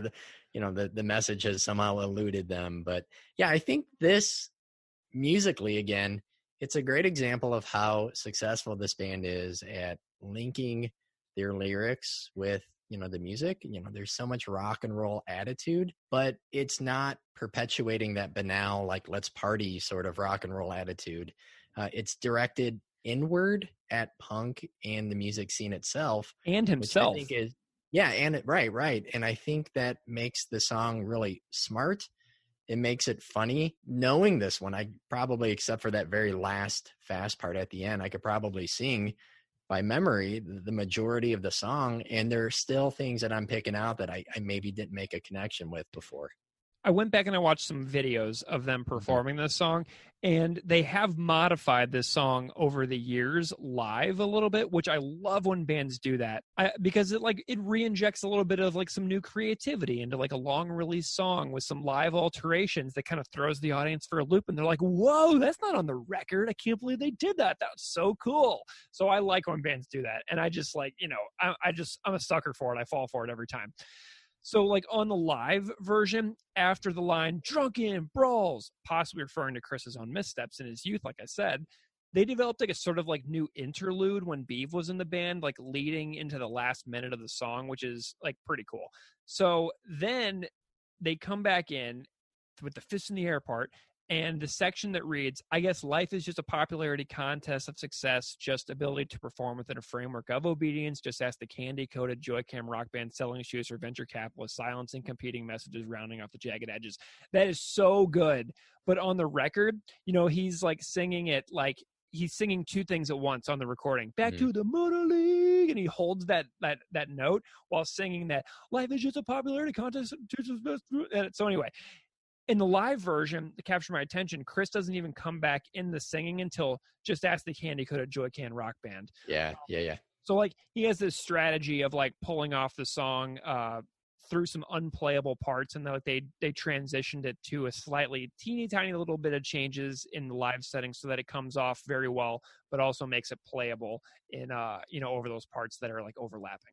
Yeah, that makes a lot of sense to adapt a pretty ridiculous nonstop song to be able to play it live. And I just think musically, that opening riff with like the little hammer on and then the bend, it adds so much. I mean, if you watch a video of someone maybe learning to play the song on guitar, maybe they're sharing what they've learned so far, and they have like the chords down, but not the small details. You'll hear what I mean, how much those two things, like the hammer-ons and the bends, add to this, and how later on, kind of under, I guess it's a verse, the riff stays the same, but it slows down. It picks up again with some ringing notes before speeding back into like, being thrashing again. And it has like that great thrashy punk feel with all of the palm muting under like the mouth, feet, eating hats. And I think just that variation of taking that very rock and roll, almost like a classic rock riff, and switching it up and adding all of these different features to it. And of course, what have we here? That part's like a rallying cry, right? The riff really simplifies. It cuts out all the bends. It cuts out the hammers, any flair added to it. And you just have like this pulsing sing-along that overtakes the high voltage, bouncy energy that's in the rest of the song. And then you just shaking your fist and making fun of something collectively that we're all a part of. I know it's like, and then it got that drum beat, like, boom, and then so it just naturally makes everybody want to put their fists in the air, but they're making fun of all of us with our fists in the air at the exact same time. It's utterly perfect. One thing I'm really curious about Todd is I don't know how much Todd played bass before he joined this band. He was the guitar player in I Spy, and so he's great on these songs. And I'm curious, and I'm sure we'll hear about this now that I've said this. Like, I'm curious if anybody out there has any knowledge of Todd's experience as a bass player before he joined Propaganda, or if this was just like we know you're the right person, personality wise, taste wise, to be in this band. I know you play guitar and you're good at guitar. Are you willing to learn this new instrument so that you can join this, so that we can have this perfect lineup? So, did you find any good YouTube comments? I have a couple. I got a couple also. One is, I guess life is just a popularity contest. And I think that kind of boils down this song, right, to that one single line that fits not just punk, but politics and reality show like president. Exactly. Our social connections and our how we see ourselves, whether it's tethering our personal value to how many likes we get on social media. So I think that line, boom, it takes this almost essay of a punk anthem down to that single line, and I think it works. Yeah, I've got one that says, I love how they try to do their very best to get the crowd to turn on them. Propaganda rule. Another one is, this song has caused me to drive way too fast, which is utterly true for, I bet, everybody who has ever played this in their car. Another comment I saw also about a car says, this song has been on a CD in my car since 2003. Different car now, but same CD. Sweet. Respect. Nice. Shout out to that guy. Heck yeah, man. Did you do you have any like big takeaway lessons about Back to the Motor League that sort of stand out to you? I think in exploring new groups, scenes, and subcultures, I personally had to kind of play act for a while to try out a few different versions of me. Yeah. How I wanted to be as an individual sometimes was also like acting and dressing and talking and sounding like everyone else. So maybe at first defining myself by something else's opposite, but that's also, I think, a part of growing up, and it's not all bad. And along the way, it's important to question and to think for yourself and to be yourself. So for me, as someone who's approaching 40, as a teacher, I want to encourage my students as they're looking to find out who they are, but also to kindly remind them that who they are is bigger than the fashion that's connected to, their friend group or the music they like, or whatever identity that they're currently trying out now, and to encourage them to find themselves, but also help them and foster them to think bigger as well, and not to necessarily belittle those things. Yeah, and that's a message that will take a long time to sink in. It's not going to be something that they're going to immediately have a massive epiphany and say, whoa, you're totally right. But that's the kind of lesson, the big picture thing, that comes back later, often after some possibly regrettable life choices, where you're like, where those moments kind of come back to you and you're like, what that teacher of mine said that one time, it makes a little more sense now. Yeah, I mean, because it wasn't that long ago that your co-host here had quite a few Insane Clown Posse t-shirts hanging in the closet in middle school, and quite a few embarrassing CDs. If you check Twitter, I did a thing where every loved that I got, I shared in an album that I'm, jokingly embarrassed to say that I previously owned, but I don't really care. It's funny. Yeah. So yeah, tastes change and things change, but I don't know, like, encourage people to find things, but don't be a jerk about it. But also, just some things do suck. You don't have to be mean about it. Yeah. To me, this song's about sort of like being a square and trying to hammer yourself into a round hole. It's about coming to grips with not being accepted within a place where you at one point thought that you would belong. I think about that. I think about all the times I've wanted to be liked in the world. How hard I have often gone out of my way to get people to like me, and how lonely I've still felt even in all these times where I've put in all this effort. Like, so for example, I currently live in Buffalo. I'm not from here. I used to live in Missouri, and I don't have many friends here, and I've been here 2 years, and I'm glad I'm here, but going somewhere new in your mid-30s is super hard to do. So do I want to move back to Missouri? I mean, not really, but it's also hard to feel like I'm missing a crew of great friends in Buffalo who would just call me up and be like, hey, come over, just because they want me around. You know what I mean? Like, it's hard to make friends like that kind of friend when you're 35, 36, 37 years old. So like all those people who might call me up live crazy far away. And it's making me think about, what is my back to the Motor League? Where is back? What is the Motor League? What am I going back to? What would I be settling for? Yeah. It's like going out into the big wide world only to find out just how hard it can be. And, that's a sort of a little more personal aspect of what this song now means to me compared to something different. Back when it came out, it was just like a fist in the air, rager. Right. But it has me a little nostalgic at the moment. That's a great thought experiment. Now I'm thinking about what my Motor League is too. Yeah, where would you go back to? You know what I mean? It's just something to ponder. What would you rate this bad boy? It's obvious. This is a 5. I think this is technically the 4th song I ever heard, because it was the first album I bought and I just listened in order. Clearly the first one to where I was like, wait, what was that? And kind of go back and listen again. I think this song is really smart. It could maybe be interpreted as being mean-spirited from someone unfamiliar with, music and punk and kind of subcultures, but it addresses people in these scenes that take themselves way too seriously and think about themselves too highly. I think it's sharp and it's witty. It has lyrics that are like poignant and other times kind of silly and absurd.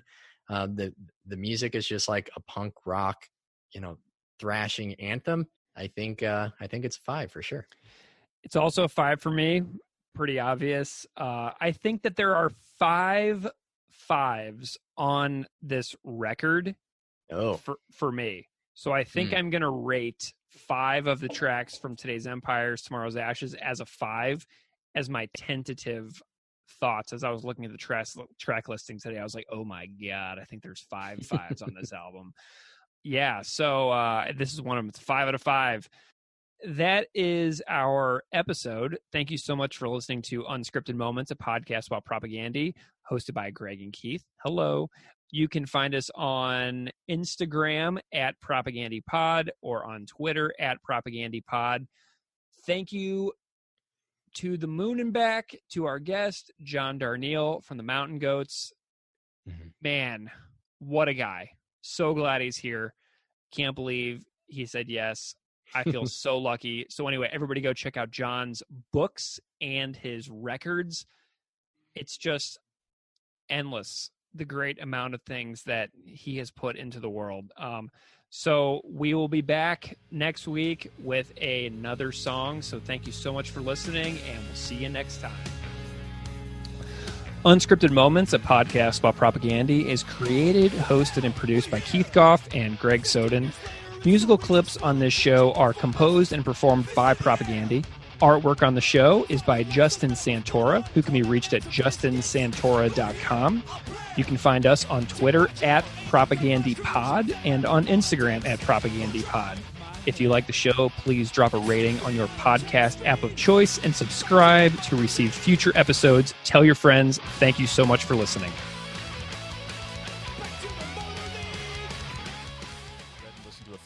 Over the years, but I understand that they were kind of this more technical, more articulate version of NoFX for a while. You know, that's who they wanted to be, and then they grew up. And it seems like, you know, looking back in history, it happened overnight. They just went away and came back and said, "Motherfuckers, we're this now." Yeah.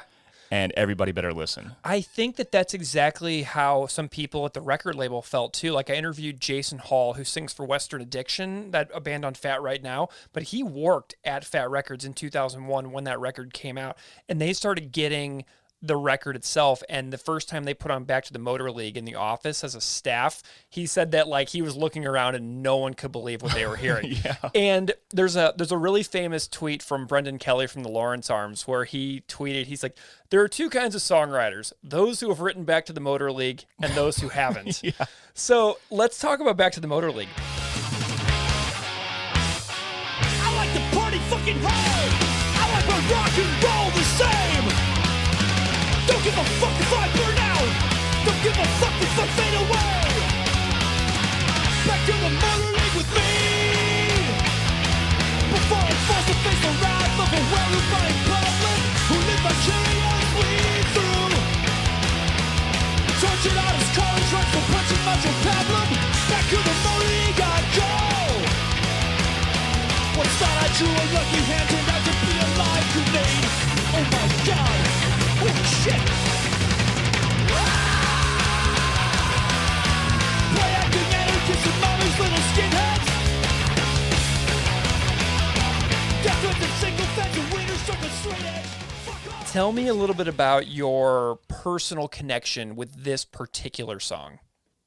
Man, it is, it's funny because, you know, like a lot of things with propaganda on the surface, on a superficial level, you just connect to the energy. It rocks. You know, it fucking rocks. You hear somebody say, "I like to party fucking hard," and you go, "Yeah, me too," and you're doing it right now. And let's, you know.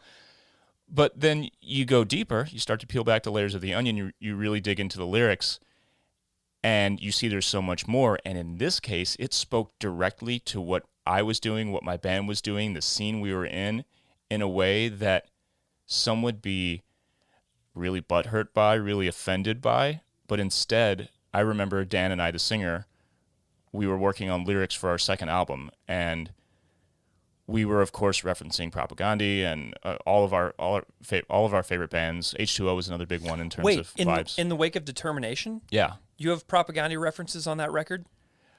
Inspiration in terms of like trying to think a little bit harder and go a little deeper. Understood. You know? Perfect. And kind of trying to stray away from the just straight emo, you know, my hands are at your throat kind of fucking stuff.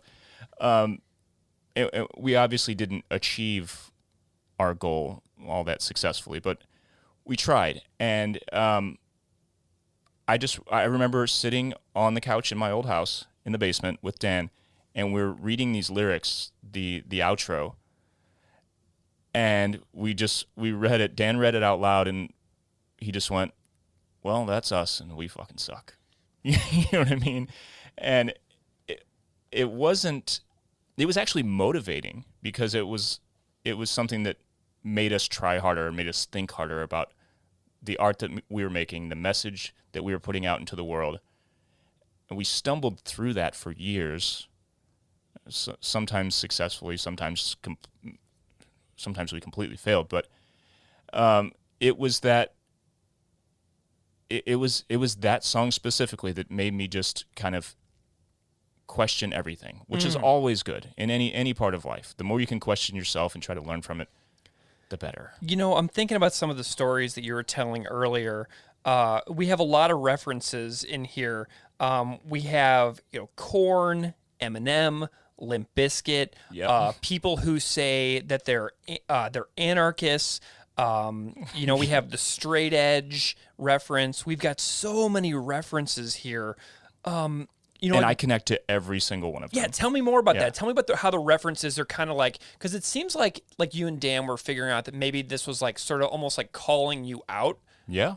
Tell me more about that. Like, how does it feel to get like to process what is happening here and be like, whoa, there's a lot of aspects of my identity here. Yeah. So as a much younger person, well, much younger, I was 23 or 4 at the time. As a much younger person than that,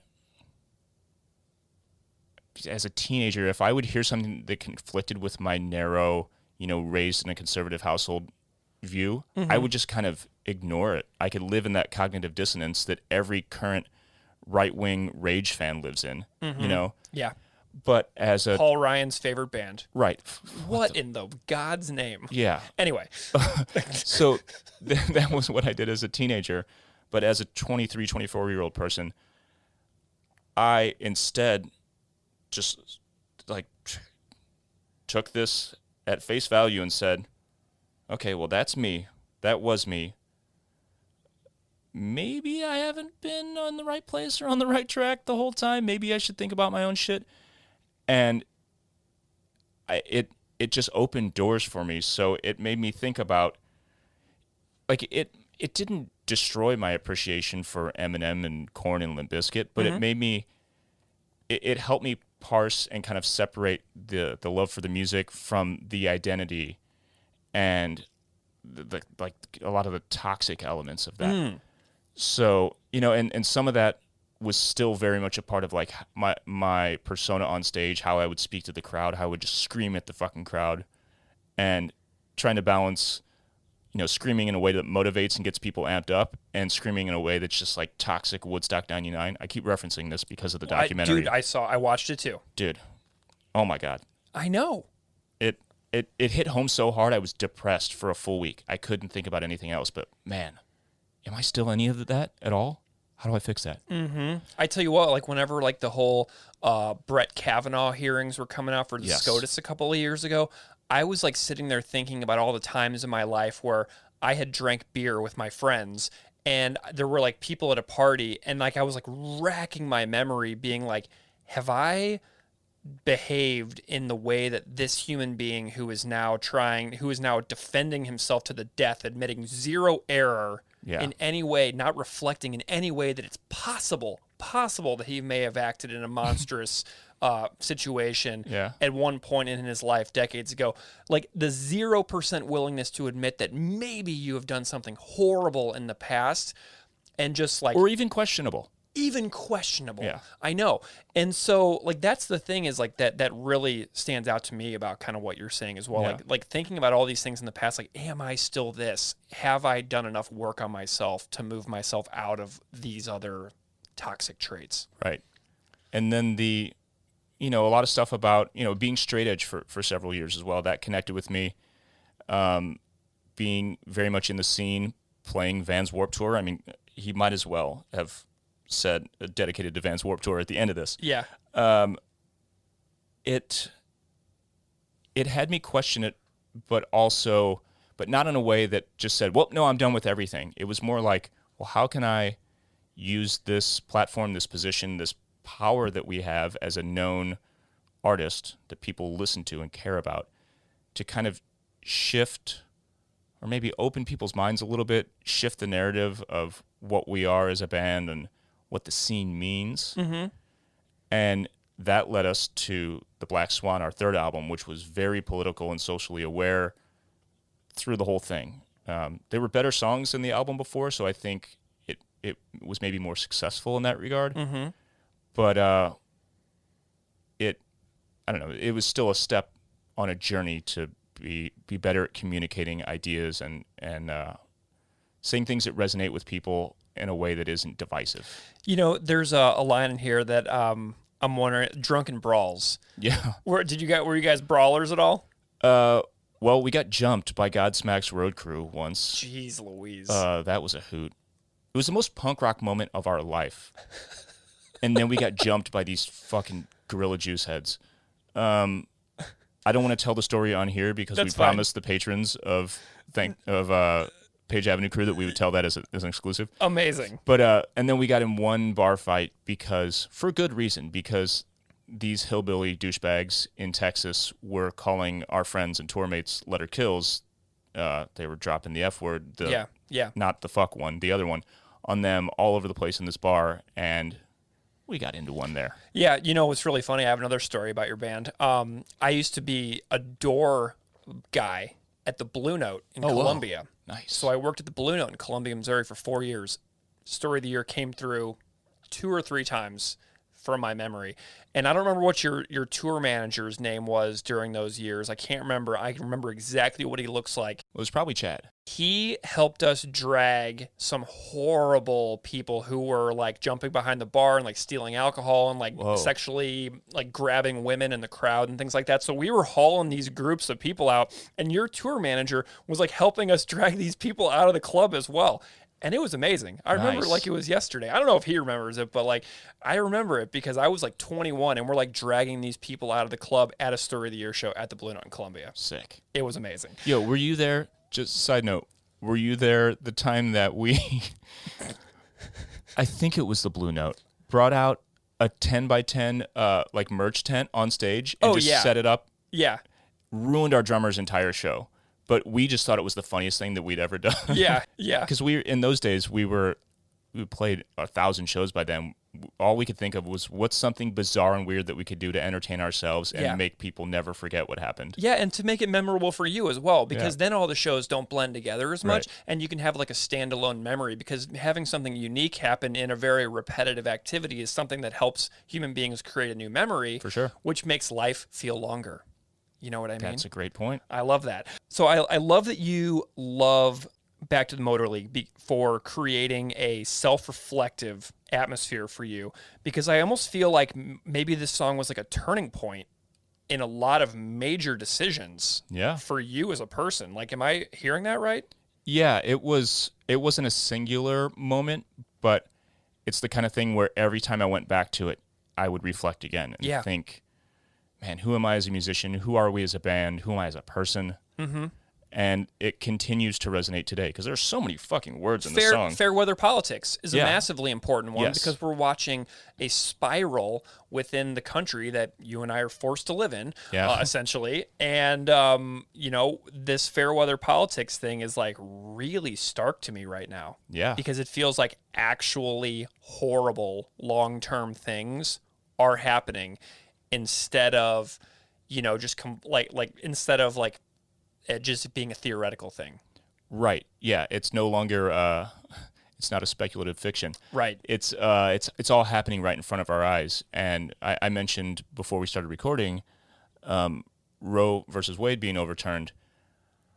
I couldn't function for a month, and I'm a white male. Yeah. You know what I mean? So I can only imagine what it's, I mean, I had conversation after conversation with my wife about how I felt guilty for being so depressed. It's like that level of fuckery going on in this world. And I was disgusted scrolling through social media how immediately people just went back to business as usual. Mm-hmm. I couldn't do it. Like, I watched our podcast numbers plummet, social media numbers and all this shit, because I just couldn't post anything normal.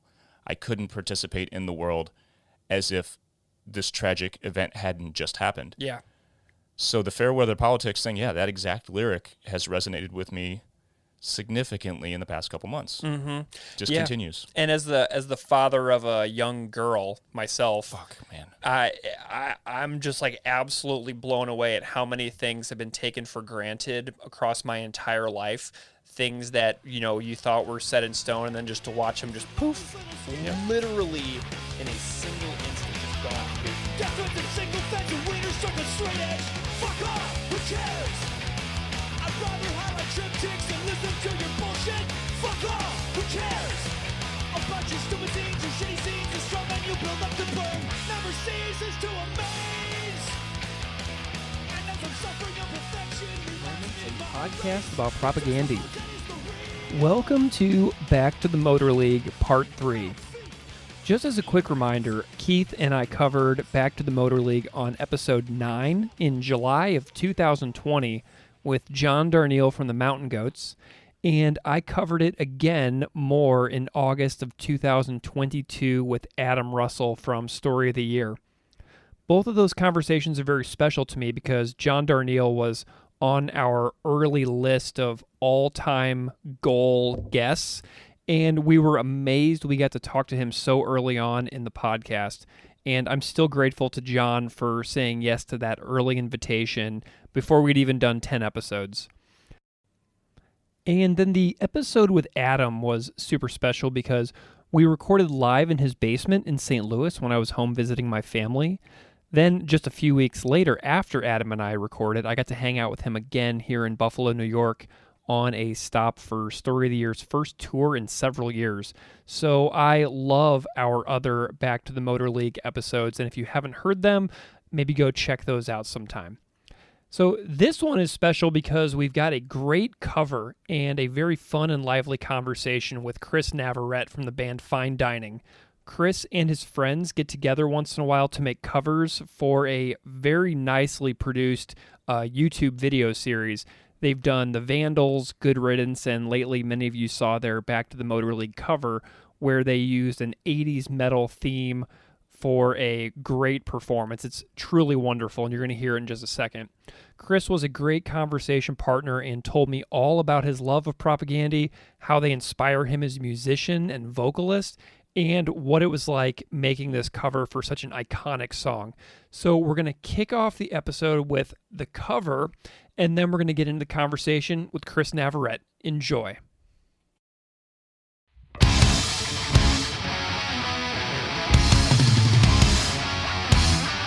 I like to party fucking hard.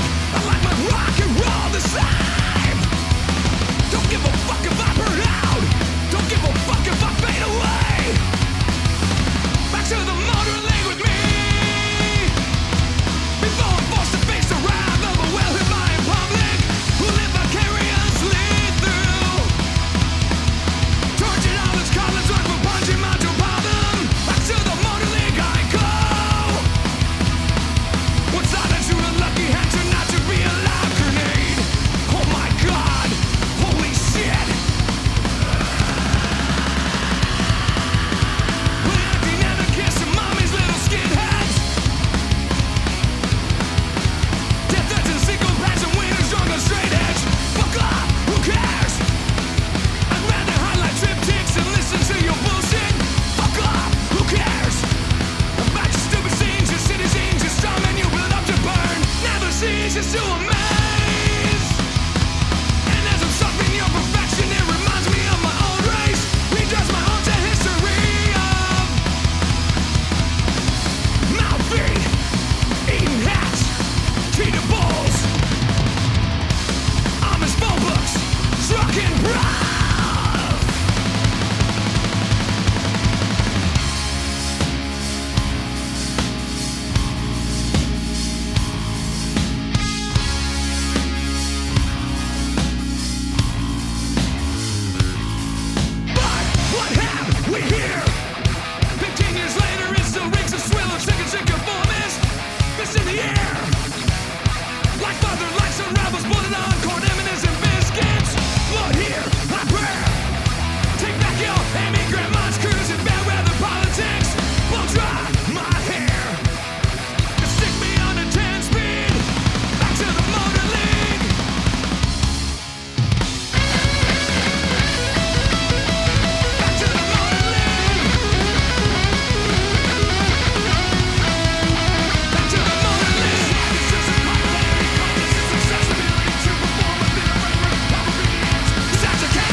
about stock personnel. Chris Navarette, welcome to Unscripted Moments, a podcast about propaganda. Thanks for having me. It's a delight to have you here, Chris. I'm wondering if you can just spend a moment and introduce yourself to the listeners out there, however you see fit. My name's Chris. Been playing in bands for a little over 20 years. And my recent band that I have taken seriously, I guess, is Fine Dining. And sure that gets lost in translation. A lot of people think we're just the band or that we're not even a band, that it's Fine Dining at the show. So I have that cursed name, but I think it's funny. I think it's a cool name. So Fine Dining, find us on social media, Fine Dining Punk Rock, just so it's not end up at some lobster and steak restaurant. Are you the singer in that band? Yes, I'm the singer and lyricist, and and then with my cover project that you found me on, I just it's called Broke Singer Chris is my channel, but the first program I started is Broke Ass Incorporated, and that's just always been my name. As a singer, I've never made any money off of this, so that's always been kind of my moniker. And just through the pandemic, just started seeing some cool covers, and I was like, hey, I want to be a part of this, and didn't really know how far I would take it. Still don't really know how far I'll take it, but I'm having a good time doing it. I definitely want to know more about this YouTube channel. So everybody out there listening will have already heard your cover of Back to the Motor League that led into this conversation. So everybody already knows what you did in audio form, but your YouTube channel is a lot more than just, people playing the song as cameras in their home studios or their living rooms or whatever. These videos go above and beyond that. And I'm wondering if you can tell me kind of about the approach that you and the people who make the videos with you, your pals, how you all approach making these videos, because you go on location and stuff like that. It's really cool. So tell me a little bit more about the approach to these videos. Yeah, at first I think it was everyone did the split screen thing, and your eyes get kind of bored. You're just kind of you're trying to look at everybody and seeing what they're doing, and I guess maybe it makes you watch it a couple more times, so that might be cool. But I think at first I was just trying to meet somebody who knew how to edit. And so when I first started out, I met this awesome dude named Clement in France. Figured out, he was like, okay, this guy's a Pennywise fan. That's one of the songs I wanted to cover right off the bat. And he kind of took the reins as far as editing and mixing. And so I was like, okay, cool. So I was kind of, at the mercy of him, no pun intended. Mercy. But it was just it was whatever, this guy, he's cool. And I would talk to him, and it was just ridiculous trying to understand. And I love accents. I think it's the coolest thing ever. So I find myself talking like him, and I'm like, how do you say we're going to do like this? It's great.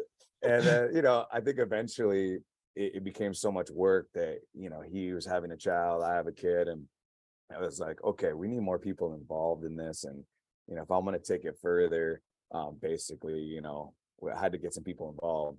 And my buddy, Ron McIntyre, he runs Felony Records. He was in my wedding. I was in his wedding. Been friends forever, at least 20 years. And he's always been into the editing thing. So once he kind of saw that I was taking it seriously, during the pandemic, we hadn't seen each other, even though we're only, 7 miles away. But he was like, okay, he's starting to take it a little seriously. I'm starting to dig some of his covers. So he hit me up, and he kind of jumped in. And at first I think he was very, hey, let's see what these guys are going to send me. And then right away, I think he was like, oh, we're going to have to step this up. So yeah, I definitely credit him for bringing more to the table as far as what you see. And then, the music thing, I think is kind of, I'd say, 85% what I want to do, but I'm also very open. Sometimes the covers are not what I planned it to be, or the song that I chose. Sometimes I'll send to people the whole list, and I say, these are the songs and bands, and they're like, you know what, I'm not feeling any of those. I'm like, crap. Yeah. So it does happen. And then they send me a couple things, and I'm like, you know what, never even gave that band a chance. Let me check it out, and turns out, it was awesome. So it's kind of cool, but definitely I credit Ron for starting the process of making things look better to the eye visually. And then I kind of just my whole goal from the beginning was, I'm a singer. What am I doing here? I want to get better. Let's get in the studio once every 2-3 weeks and let's push myself. Let's challenge myself. And so when it's time to do the Fine Dining full-length album, which we have just finished, I will feel so comfortable. And right. I'll know what I want to do. I'll know how to layer my voice or harmonize or whatever, I just will be comfortable and I'll be up for anything. And that's exactly what happened when we got in the studio. I was fired up. I knocked out 3 songs a day. And, it was just like, all right, let's double this, let's double that. Nothing was, I'm not going to say there weren't challenges, but I definitely was up to the task and pretty well rehearsed and ready. So for that, the audio was my main goal, was like, let's just carve a new, part of the throat out and get better. Because, recording is way different than live. And I think any singer will tell you it's a big wake up call, Man, that is such an amazing approach to going into the studio, to have this project that you're just purely doing for fun leading up to it, because the studio for a band with original compositions can be such a stressful and daunting experience that to, pursue something that's like just based purely in joy, like doing like Good Riddance and Propaganda covers. I mean, that's such an awesome warm up. And it also helps you learn new things about how your voice works by trying to do what these other vocalists who are, been doing this for a long, long time have done in the past. So, I mean, that's a really cool strategy for getting yourself psyched up for the studio. I really love that. Yeah, thanks, man. It was a challenge to, I actually did a where it wasn't my channel and I jumped on theirs and I did a Chad Price all cover. Yeah. And I was like, this is one of my favorites, this is going to be, and they like to do things more to the T, where I like to actually add more and like just put my own interpretation on it, which is great, but I wanted to do what they wanted to do. So I really wanted to try my best Chad Price impersonation, that's a task right there, Amazing. So it was just like, basically I just wanted to take on all tasks and say, you know what, I'm open. And that's how I started a little stoner metal project on the side with my buddy Tim that I've known forever. It's called King Need. And everything's drop A, drop B. Nice. I'm sitting there sounding like a bear, singing on this stuff. And I'm like, okay. And so just being open to those things, I'm like, okay, so tunings, let's find my sweet spot, So like the first thing I do when I talk to people is like, are you open to any kind of tunings?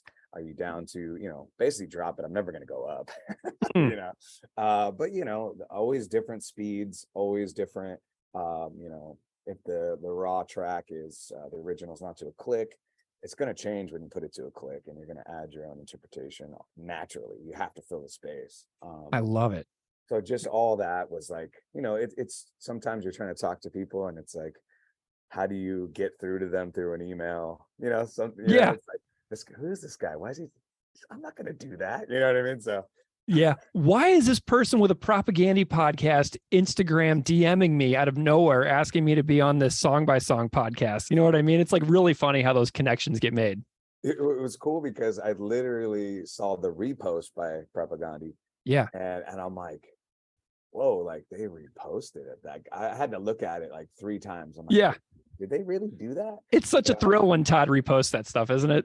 Yeah. And then all of a sudden, then I got your DM and I'm like, I was like, wow, this one hit, because sometimes you're like, damn, deaf ears. No one gave a crap. I think one of our Vandals covers, which I thought was a fun time, no one saw it. Did you do Let the Bad Times Roll? Is that what you did? Yes. Dude, I watched that one too. That was so great.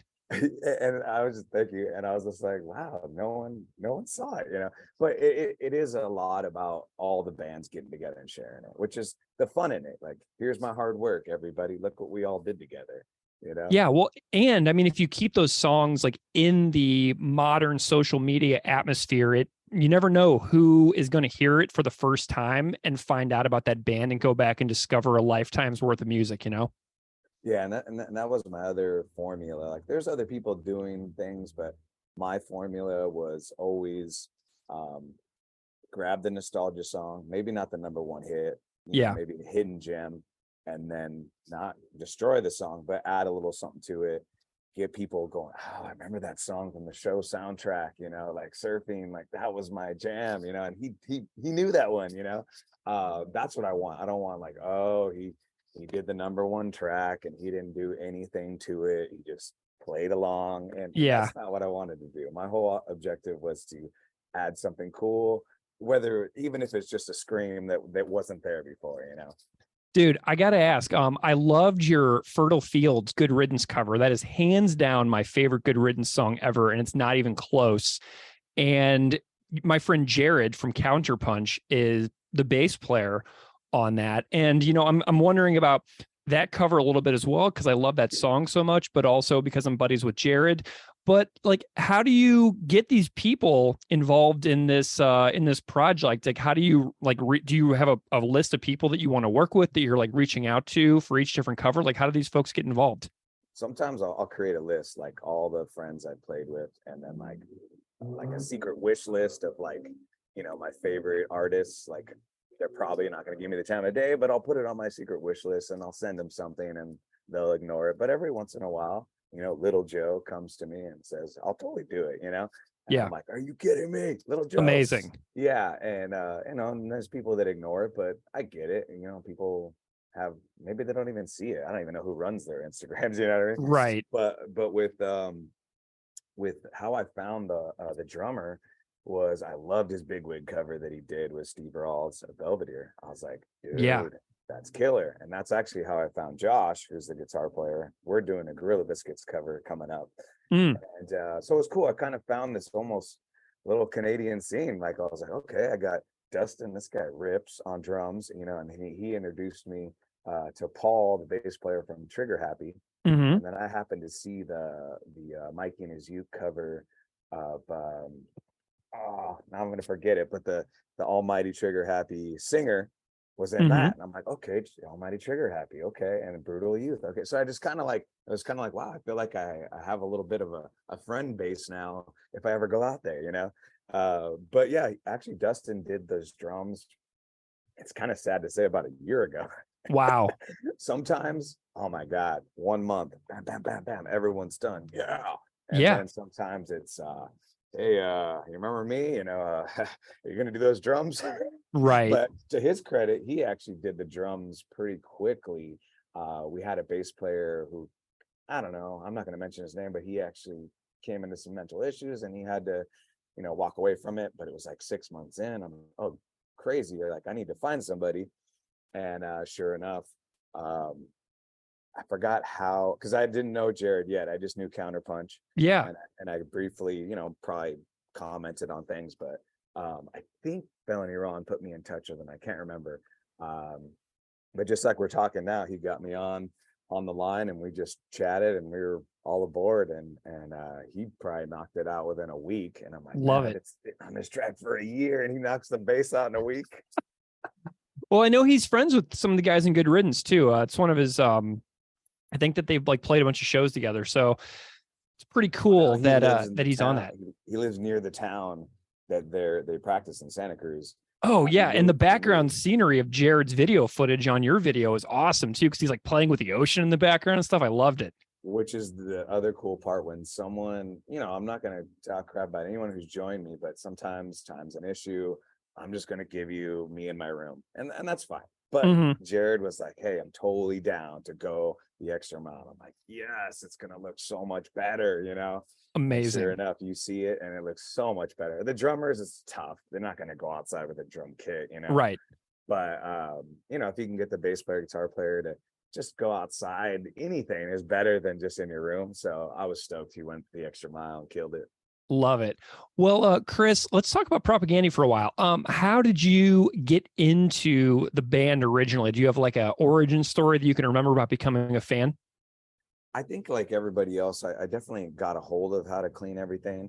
But if I'm being honest, I was definitely way late in the game. I'm a very late, but now huge fan.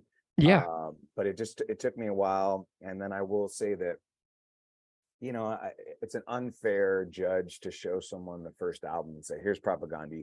What do you think? Right. Because they weren't there yet, but it's still great. It's just not what I want to listen to from them when I go down the list.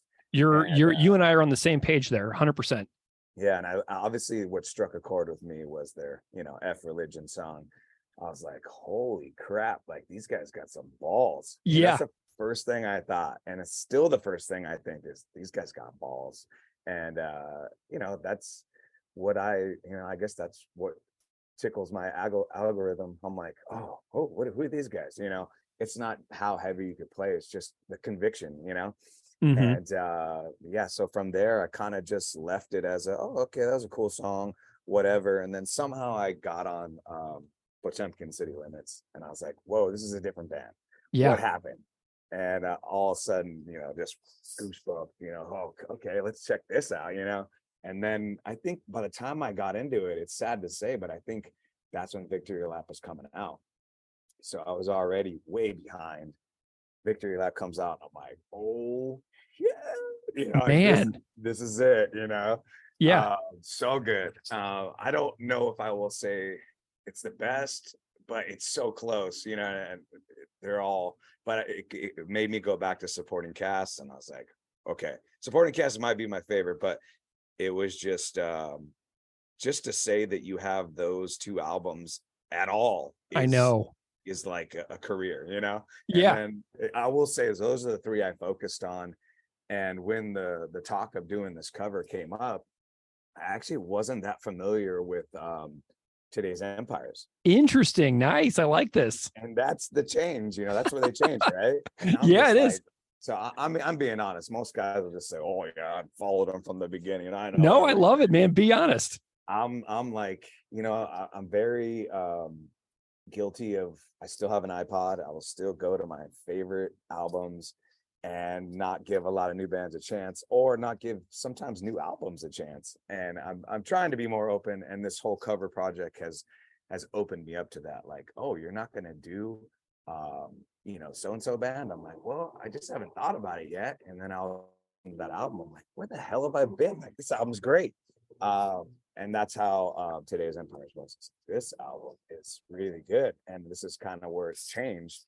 And so I just listened to that album front to back for a couple of weeks. And my buddy, the guitar player who's has the English accent in the video, yeah, he's the one that wanted to do Back to the Motor League. And so basically after listening to him front to back for 2 weeks, I always try to say, well, what about this song? What about that song? I was like, no, that's the song. You're right. Let's do that song. Nice. There's a really interesting tweet that I remember. Brendan Kelly from the Lawrence Arms tweeted, I guess it's probably been 10 years, but he wrote something along the lines of, there are two types of punk rock songwriters, those who wrote Back to the Motor League and those who didn't. Wow.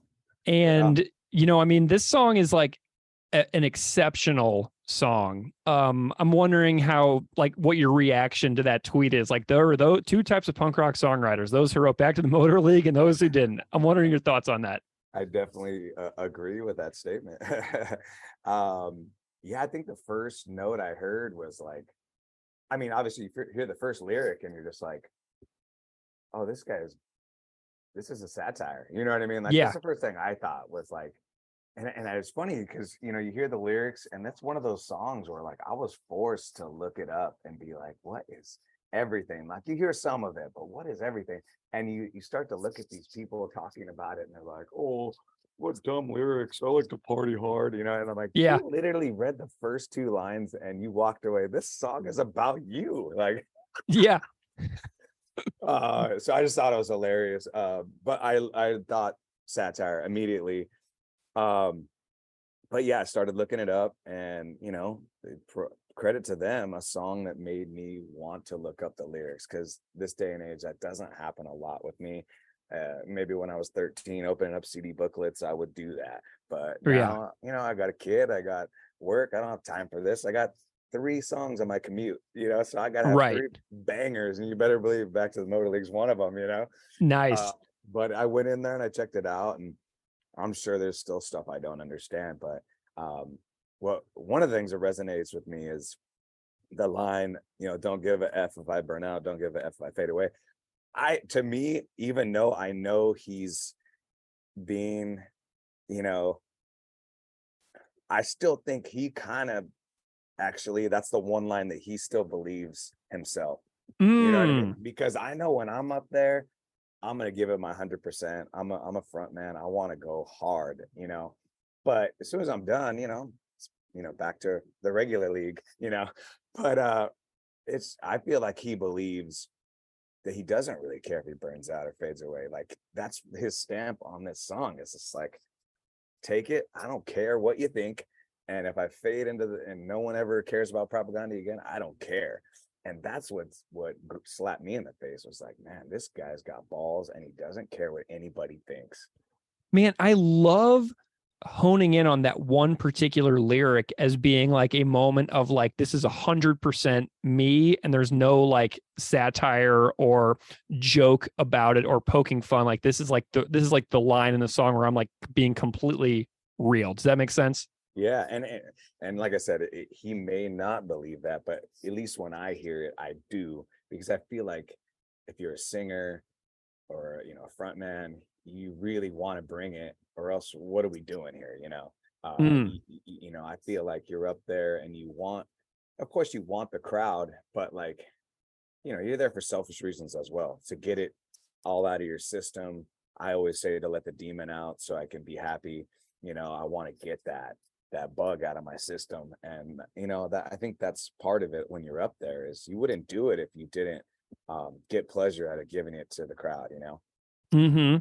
So whenever you were prepping for making this song, like doing it in the studio, like tell me a little bit about like what you had to do to get these vocal takes and like, get it all lined up and, nicely harmonized. And you did a bunch of, I presume you did several takes. Can you tell me a little bit about the experience of doing the actual performance for you? So Scott from 10 Foot Pole, he did ask me if he wanted to tune down. And I felt like I didn't need to. Looking back on it, maybe it could have helped me a little bit, because it was a challenge. This is not an easy song to sing. Though the notes can be higher, it was all about just, I call it mush mouth, like trying to pronounce these lyrics and give it the way he gives it. Yeah. And in the right speed, because every singer attacks a song differently. And that's what's so cool about this project, is I've learned, okay, this singer likes to, be on beat. This singer likes to be behind the beat. This singer is, I don't know how he did this part, but I'm going to try.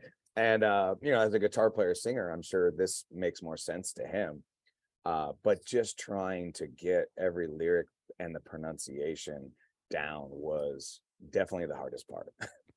Nice. Does anything really kind of stand out to you? Because like, how many layers did you do? Because you have some parts that are, really intense and screamy and throaty, and then some parts that are extremely beautiful and harmonized. Like what are we listening to here if we were to look at this like on the like the audio editing software and the recording? Well, I think the only thing, honestly, I didn't double was the beginning. I really wanted to scream hard in that beginning. I felt like, if this is me and this is my interpretation, I'm gonna lay it all out on that first line. And like the bottom, what I mean? And that's where that's the only like probably single, like no layered at all. That's just me raw in the cut. And as soon as Back to the Motor League with Me comes in, that's where you hear the double. And that's where I was like, ooh, I'm gonna need that double. Like this is, I got to come in and it's got to be melodic and pretty and good. And, that one took me a few takes. That first line, I think I nailed it. I was like, I knew exactly what I wanted to do. I didn't even wait for the guy next to me to say, like, you want to hear that back? I was like, nope, that's the line that I envisioned me doing, and it's done. Everything else, all right, let me put my hard hat on and let's jump in here. But the guy doing, I have 3 or 4 guys that I like to, that was the other thing. I want to engineer with different people and hear their thoughts and, have my own idea, but also be a little bit open and also, know when to shut things down. But I just remember him hearing me and him just laughing in between the takes, like, this guy's talking shit about everybody. This is awesome. The engineer was like, he's realizing the lyrics too. And he's like, wow, I never heard of this band. This is great. Amazing. Did everybody record all their stuff like on their own, like home rigs and stuff? Like, cause getting good takes is, in studios is expensive and costly. And I'm wondering what that was like for everybody. I think the people that will continue to join me, along this ride is the people that can record on their own and do it inexpensively. The drummer for sure, Aaron actually, this is the first one he edited and had the idea for the whole video. But Aaron knows how to record his drums, and he's actually really good friends with Scott from Tempo Pole. And so Scott, being now his own engineer himself, has shown Aaron a few things. I think they've kind of worked together.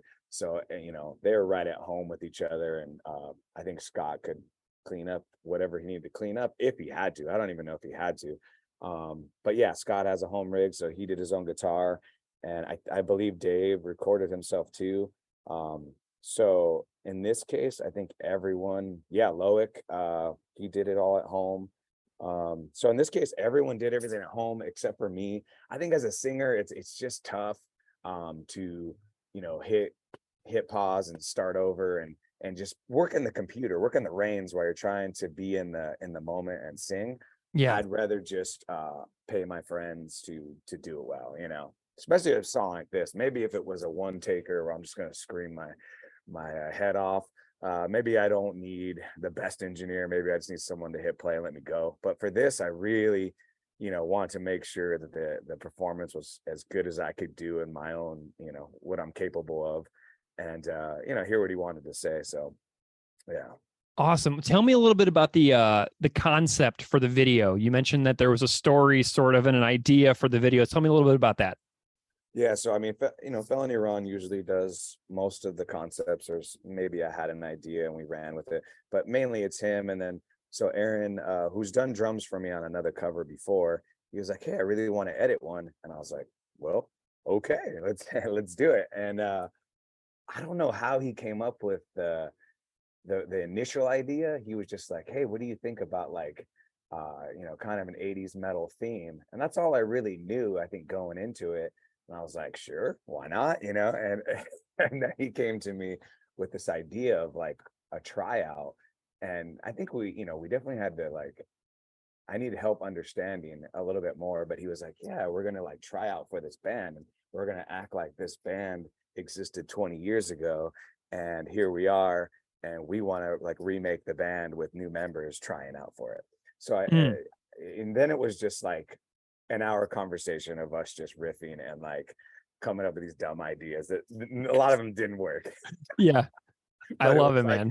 My first thing was I saw it in the hills of Hollywood, Johnny Diamond. I was like, that's me, and it's kind of a tip of your cap to Bill and Ted's Excellent Adventure, Agora Hills and the Valley. But yeah, and I think Aaron was just like, we got to have an English accent in there. And once I knew Loic was in, I was like, well, he is French, so he's not going to have to fake it.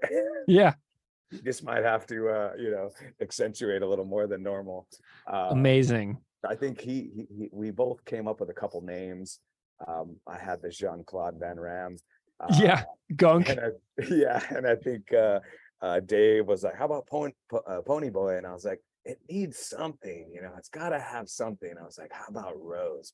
Pony Boy Rose." Nice. Like, boom, and then, like I said, every guy came up with their own name, but we all kind of collaborated, which was the funnest part of this. Sometimes it's all just, "Hey, I did it, here it is." And that's fine. I'm all for it. But every once in a while, it's really cool to sit down and really feel like everyone put in their stamp, Right. Nice.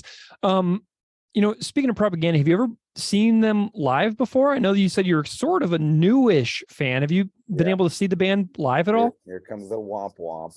Yeah, oh, bummer, man. Seen them live. I have not. I've watched a lot of footage of them, and worked out and ran and cleaned the house to a lot of Propaganda, but I have not. It's on my list, which is sad to say that they did come through recently on a makeup tour, I think, because I think someone got COVID and they came through. But having a 6-year-old and for me, it's like if I play once a month, I feel guilty asking to go out too. Sure. So my thing is always like, hey, if I can play the show, perfect. Yep, exactly. Make a little bit of money, cover your costs. Yeah, I mean, the money is not even important these days. It's really just playing with your heroes. So definitely on my hero list to play with Propaganda would definitely be towards the top.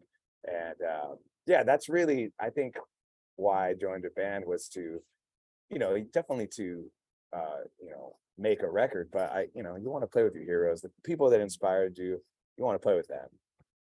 Amazing. Well, Chris, I am just super delighted to have had the chance to chat with you about this fabulous Back to the Motor League cover. What an amazing and iconic song. One of the definitive songs for this band. I think that everybody out there listening would agree for sure. Do you want to promote any links or places where people can find you if they want to continue to follow you and check out your bands and check out your future cover projects? Yeah, my original band is Fine Dining. Like I said, maybe just add punk rock to it so it doesn't come off as a restaurant or something. Mm-hmm. And then the channel is Broke Singer Chris, where you'll find Fine Dining and any side projects, and then this project that we're talking about, Broke Ass Incorporated. And that's where you'll find all my covers that I do. Easy to get a hold of if you want to join. But yeah, always just my goal right now is to do my favorite, or at least best cover that I can come up with for each band. So I'm not repeating any bands at the moment, and just having fun picking a great song to do. Well, a lot of folks out there who listen to this podcast are also extremely proficient musicians. So if out there you're listening and you want to get involved with Chris, go and find him. Chris, thank you so much for joining me. I've had a real blast. Awesome. And hope everyone likes the cover when they hear it on your end.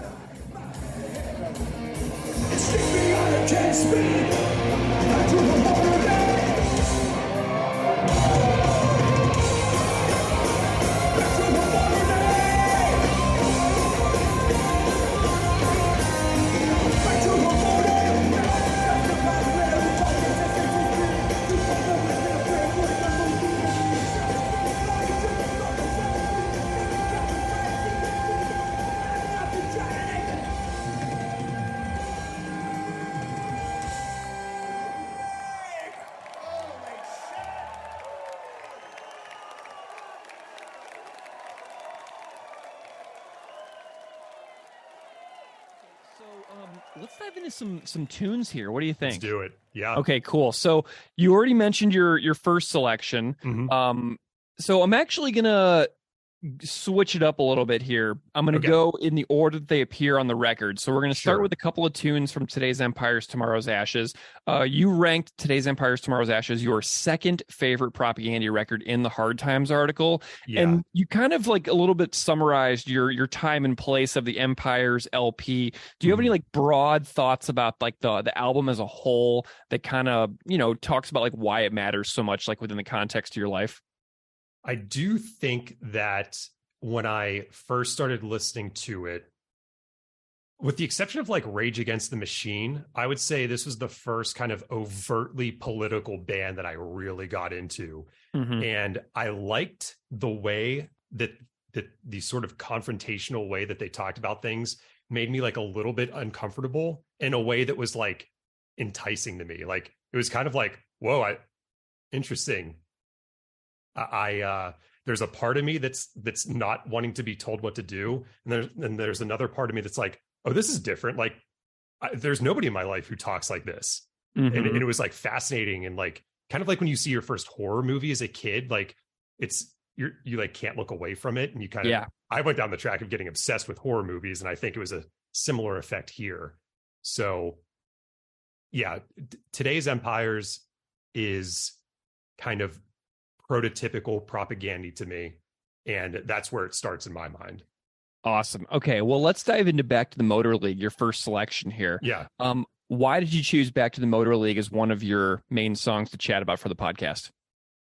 So, I mean, I overanalyze everything in life, and coming up with this list of 4 songs was one of those for sure. I definitely wanted to get something that wasn't discussed yet, so we have a couple of those, but Back to the Motor League is one of my favorite songs. I know it's been discussed a few times on this podcast. Totally fine.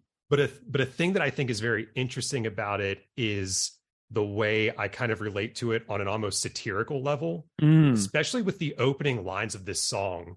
I was driving recently in the car with my girlfriend, and this came on, and like music was just playing low in the background, and we were talking, but the first verse kicked off, and there was like a lull in the conversation, and we don't have a lot of overlap in terms of music fandom. And if you talked to me 15 years ago, I would have thought that that was a big deal. And now that I'm 35, I've learned that that's an incredibly shallow barometer for like relationship success. I agree.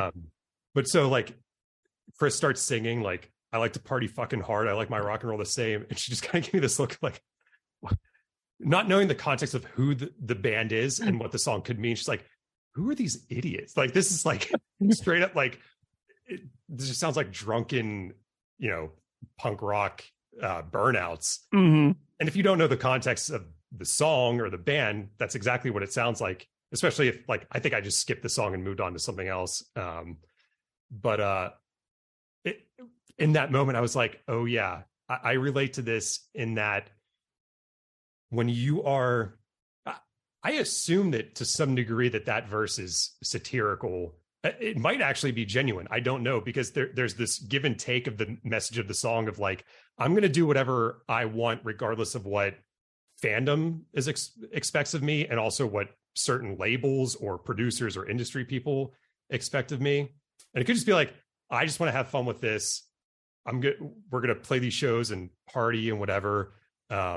Or it's making fun of people who are like that. And because we all know that propaganda does take their messaging very seriously. So I've written articles that I think are saying very profound things that I then see in comments that people might be confused by, or maybe I could have given more context, or maybe I gave too much context and then it ruins the joke. So I relate to this song on that level, but also musically, it's just absolutely kick-ass, great melodies, good melodies that I think don't exist in a way on How to Clean Everything and Less Talk. And that's something that really draws me to it. Amazing. Yeah. You know, and I remember a conversation I had about this song last summer with Adam from the band Story of the Year, who had that massive giant hit single Until the Day I Die. And they're out there still playing. They were like the first punk band I saw live. Oh, interesting. Cool. Nintendo Fusion tour in high school. And it was like My Chemical Romance was one of the openers.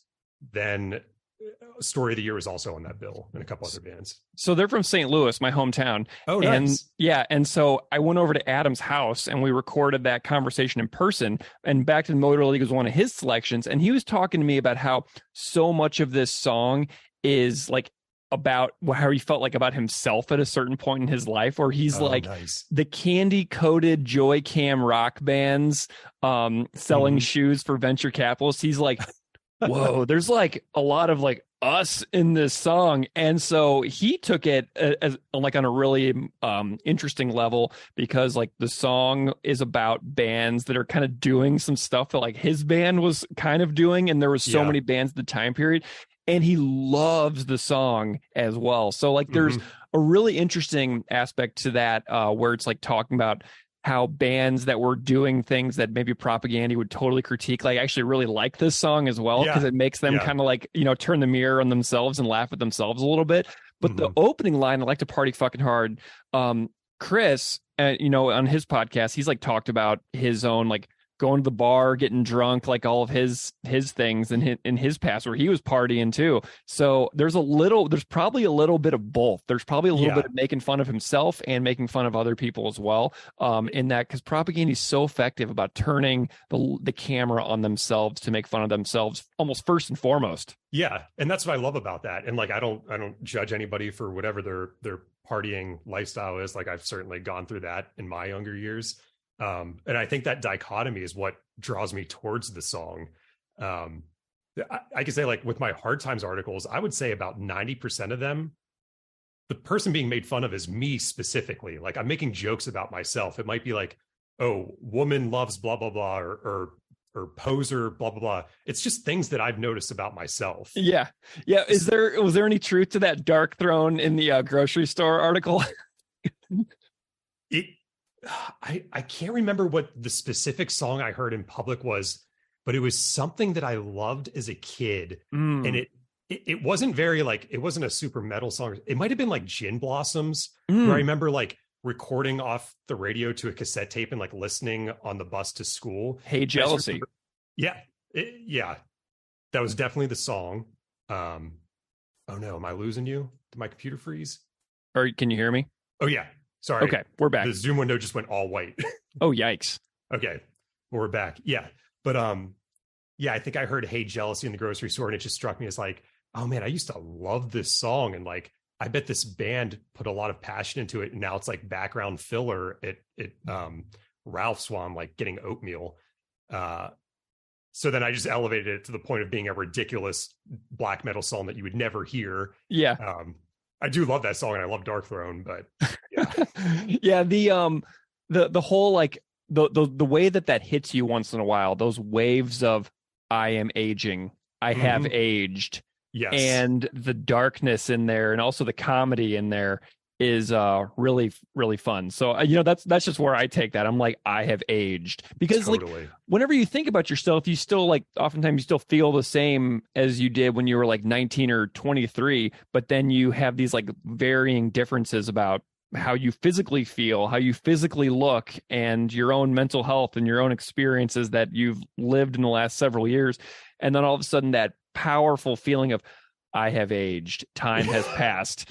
It gets crazy, man. Like whenever I think about Today's Empire, Tomorrow's Ashes, I was like a senior in high school when that record came out, and now I'm going to be 40 in a few months, and it's like boom, and I'm still talking about the same record. It's ridiculous. That happened with me recently. It felt like one night I went to sleep, and all the punk music that I listened to sounded very current and modern, and then I woke up and it sounded 90s. Like it suddenly had a date attached to it. And it doesn't mean it's not still great, but I think we're kind of so far removed from people making music that sounds specifically like that and using those production techniques. And like same with hip hop. Like I have listened to rap my whole life, and one day you wake up and like, oh, old Jay-Z and Wu-Tang Clan you sounds chose like Back to the Motor League. Single fence and winners struck a straight edge. Fuck off, who cares? I'd rather highlight triptychs and listen to your bullshit. Fuck off, who cares? A bunch of stupid scenes and shitty scenes and strong men you build up to burn never ceases to amaze. And as I'm suffering of perfection, reminds me of my own race. Rejoice my own dead is the real. Which was, I believe, if I'm remembering correctly, the lead single that was sent out into the world in advance of the record.